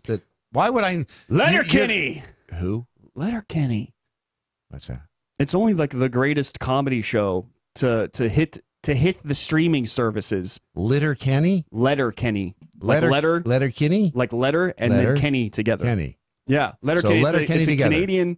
It's a Canadian. Why didn't you show. say so? It's Canadian. But it might be one of the greatest shows on Is the it planet funny? right now. Yes, it's hysterical. It is hysterical. So how much is Crave a month? I don't know. I don't use it. Oh. I use Hulu. How do you know that you can get it then? Well, first I did it illegally. And then, but then, I had Hulu and Letterkenny came to Hulu. So now I just watch Letterkenny on Hulu. On Hulu. Which means that Crave is probably going to go. Okay. That makes sense. Yeah. The Netflix thing, according to Hastings, the CEO there, he said, Apple's a great company. We want to have people watch our shows on our services. Well, that's awfully selfish of you. Yeah. Netflix choice not to partner with Apple comes as no surprise, given the two companies have already started to shore up their video streaming offerings for a potential head-to-head matchup. Now, that will be an interesting battle there. Yeah. Netflix versus Apple. I think that here's the funny part, though, is like Netflix is super established at this point in time. Yes. The only thing that Netflix has going against it is the fact that it is like, I think it was like billions in debt or something along those lines. Yeah, they weren't covering the nut. This has been, a couple of years ago? Yeah, I think it was a couple of years ago. Yeah. Then they were spending an incredible amount of money on new programming, which they're not going to have to, obviously not going to be spending it on the Marvel stuff. Right. And don't get me wrong, I do feel like Disney will do well. I really do, because I mean, like, kids love Disney. It's gonna be a most of the places who get it are going to be families. You know who else loved Disney? Your mom? Hitler. Oh, okay. Oh, yeah. Either or. They're interchangeable. Yeah. But yeah, no. So you're gonna have, because your kid's gonna want to watch Tangled, and they're gonna watch Frozen. That sounds disgusting. Wait, what's Tangled? Shut up. Okay, your kid. I was like, It also stopped. Don't tell me you don't know nothing about Tangled. Of course I do. And you can no longer get Netflix subscription through iTunes. By not using the App Store for new subscriptions, the company is also able to avoid Apple's policies on revenue sharing. So yes, follow the money. It's always, of course, you always follow the money. So hang on, wait. They won't even offer it as an app on your Apple TV? Nope. Wow, that is going to piss a lot of people off. Yep. Yeah, well, because you can actually get Netflix on, like, we have, I think it's Dish. Mm-hmm. There's a Netflix channel on Dish. Yeah, we actually have a Fire TV. Yeah. Netflix permanently polls, and this was late last year, permanently polls iTunes billing for new users. Wow. Damn. So, yeah, it's shaping up to be an epic battle. Yeah, it is. Between Apple and Netflix. And, I actually feel, though, like that's going to be a bad move on Apple's part, because a lot of people use the Netflix app through Apple TV. So if they can no longer get Netflix, it's going to kind of, that's like the primary thing a lot of people use it for. They're going to be screwed. Are they also going to kick off Hulu and Amazon Prime? Or just Netflix? I think just Netflix is doing it at this point. But we'll see. That's a bad idea. You know what, though? How about this? How about we all just stop sitting around on our lazy asses and we get up and we do something? We get out and we exercise. We get out and we take part in the Doc Thompson Healthy Lifestyle Challenge. Oh, that's a good idea. Or as they're calling it on the Rich Solution when you go to get the package of supplements, the Healthcare Challenge. Yeah. They've got to change that. Yeah. But if you go to therichsolution.com, that is where you will find, and on their Facebook page as well, just remember The Rich Solution. So if it's either Facebook or their website, you can join the Doc Thompson Healthy Lifestyle Challenge, which is dripping with irony. Mm-hmm. And Ron and I were talking about this earlier today, the fact that you can't, he was talking about eating the cookies. And by eating the cookies, I mean, literally eating the cookies. That's what he's talking about. Yeah. That you can't just cut yourself out of all of the fun stuff. Agreed. The problem is that they're right outside the door to the control room. Yes. So every time I walk out the door, I'm like, okay, I'll give myself a little leeway. Every damn time. It is the tempt table. It is the temp table. There's 2 bags of M&Ms out there, big bags of M&Ms. Oh, yeah. Tons of butterscotch candies, cookies. Those are the old people candies. They are. The Werther's. Candies. But what's funny, as a kid, they're good. My grandparents, would you like a Werther's original? My immediate response was, hell yeah, I do. Is it candy? That's right. Huh? It's just, the chocolate Werther's are good. They're still sugar, but they're good. Yeah. But I mean, just as you could give up Netflix, you could give up... And you could just go out and walk a mile every day. Mm-hmm. I mean, you don't have to, but it would be a nice thing to do as part or of you could just Netflix and chill and get the same exercise. Hi. With a partner? Huh? With a partner? Well, yeah, that's what Netflix and chill is. Not always. Brad.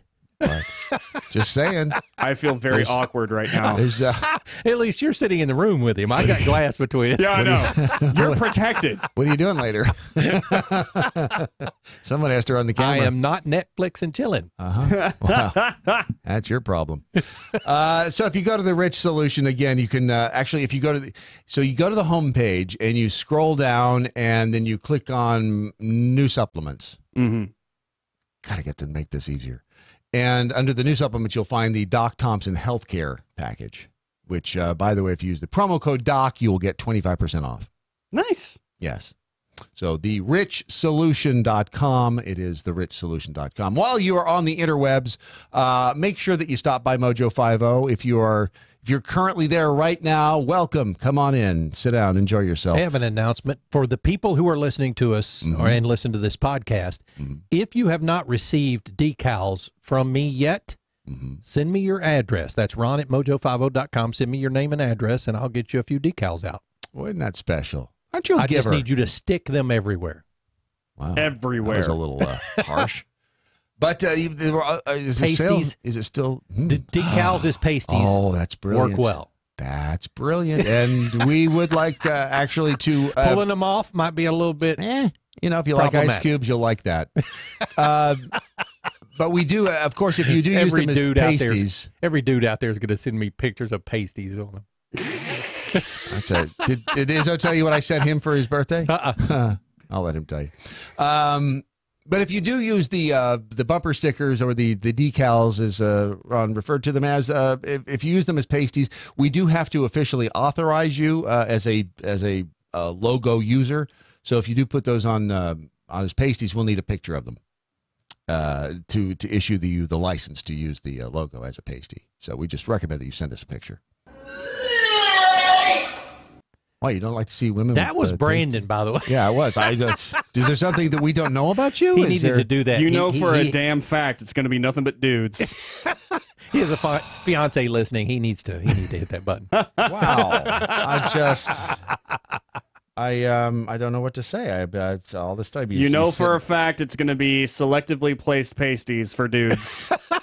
Well, I'm referring because that's the kind of audience we got. I'm hopefully referring to the women in the audience who would in fact like to send us. No. We're putting every picture that we get up on the Facebook. That's your punishment. You send us something nasty. If a dude sends me pasty pics, I'm putting it up on Facebook. That's what I sent Izzo for his birthday. Oh God. Oh God. Hang on.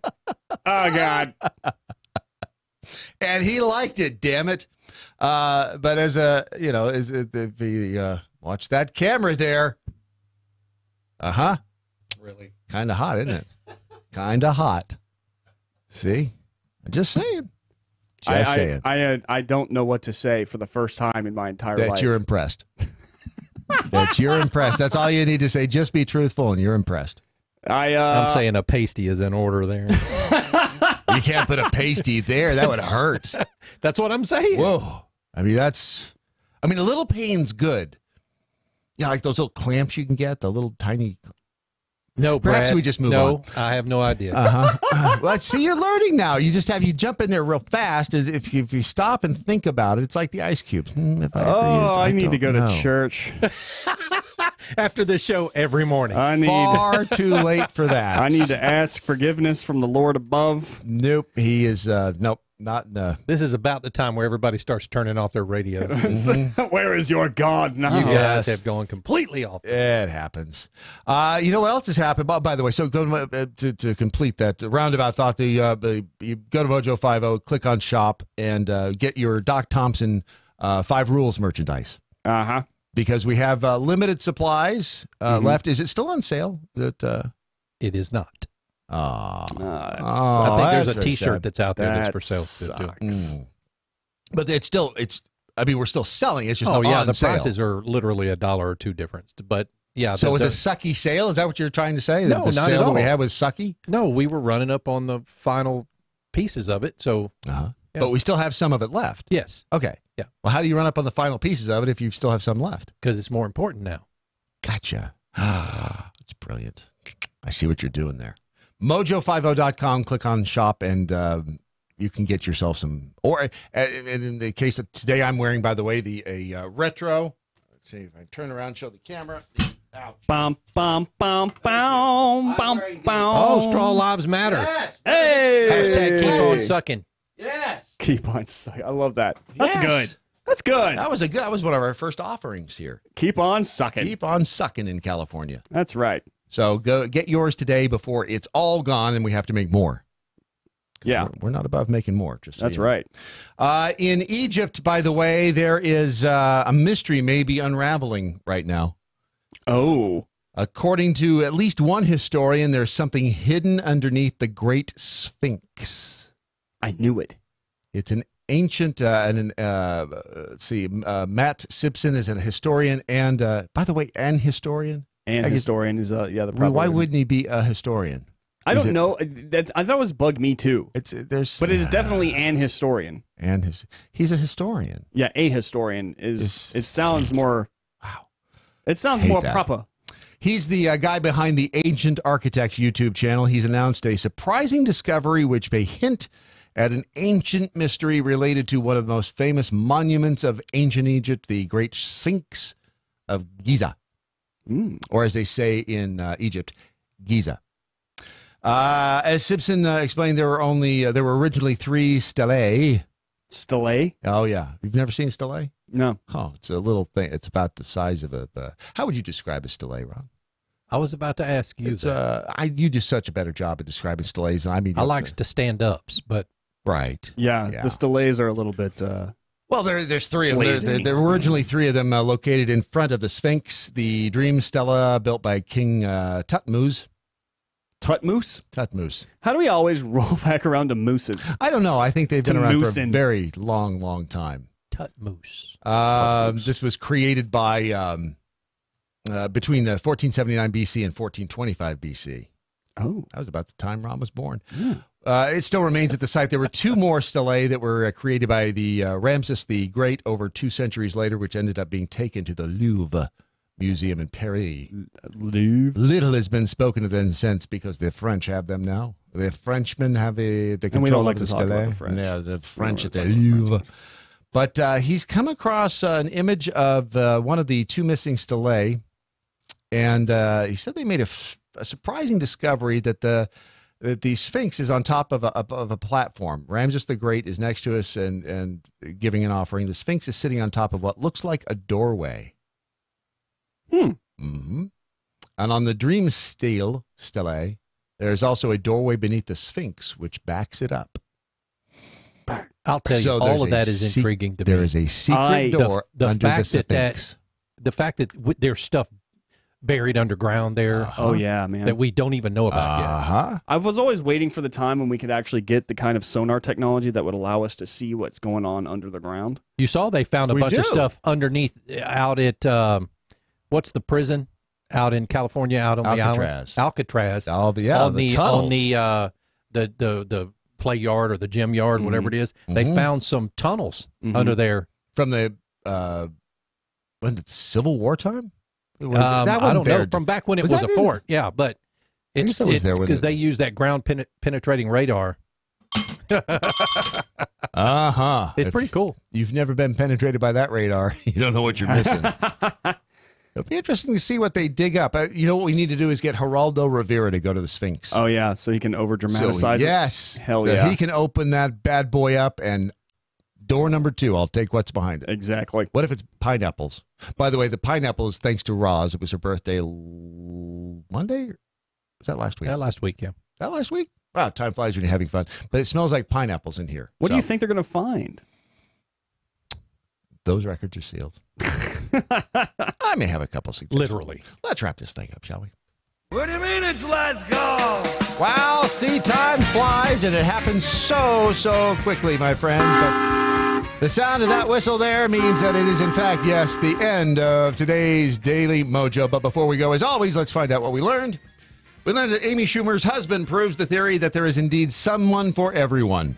Aww. I think it's a beautiful sentiment, quite frankly. That is a beautiful sentiment. We learned that New Zealand really is full of sheep, and some of them are on 4 legs. Yeah. You weren't here for the first hour. They're giving up their guns. Yeah, no. Yeah. Yeah. Poor sheeple. Stupid. We learned that if you show up at Ron's house in the middle of the night with an ice cube, get ready to party or get shot. Or both. It really doesn't matter. And finally, I think, you learned that hopefully there is a buttload of chocolate hiding underneath the Sphinx. If you need me, I'll be in Egypt. So that's what you think is going to be under there. Just saying. The Brandon Morse, what, if anything, did you learn today? The English are really scared of poles. Right, and really scared of poles. It's a nonsensical fear of poles, it quite really frankly. is. I feel like they should embrace the pole. I don't know what, really. The pole needs a hug. I Hug agree. the pole. I agree. Just don't put your tongue on it. If Brad Staggs says, hey, look at this thing on my phone, don't. You know, very few are privileged to be able to see that. And That's right, and don't come a-running just because you want to see what's on his phone. That was my bad. Just come a-running. Let's see. Just Peachy said, what she learned today, if you don't want to look like Amy Schumer, take Ridgezone.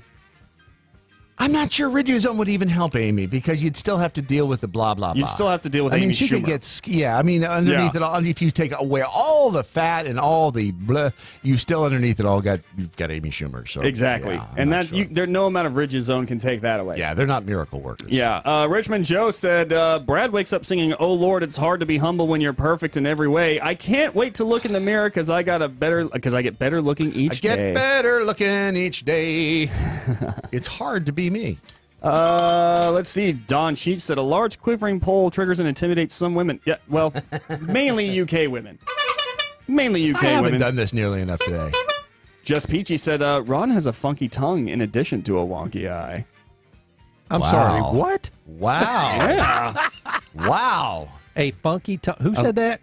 Just Peachy says Ron has a funky Yeah, I haven't tongue in heard from addition Peachy to in a while. That was your nickname Wonky back in eye. high school, wasn't it? Funky tongue. Funky tongue. Oh, funky tongue. Something Jackhole something said Brad Staggs has finally mastered Doc Thompson's skill of convincing the producer that utter BS is actually true. It's a good skill to have, you know. Don't tell anybody. Yeah. Don't tell nobody. What is coming up next on the Morse code immediately following this broadcast? Well, I got to tell you, Brad, as per the usual nowadays, I don't know. I'm just making it up as I go along. I see the Brown Boy's back. Yes, Jason will be here in studio. See, that always makes it better when he light, which is ironic that someone that's brown comes in and lightens up the studio because you think of it as brown, it would get darker. Just saying. That's right off the top of my head. Hey, we'll get to those new numbers on procrastination as soon as Doc returns from his Florida vacation. In the meantime, your Daily Mojo is a Ron Phillips production. Wherever you go, whatever you do, live by the 5 rules, and you too, my friend, will have a shot at being right and being happy. Good night, Doc Thompson. Wherever you are. See ya.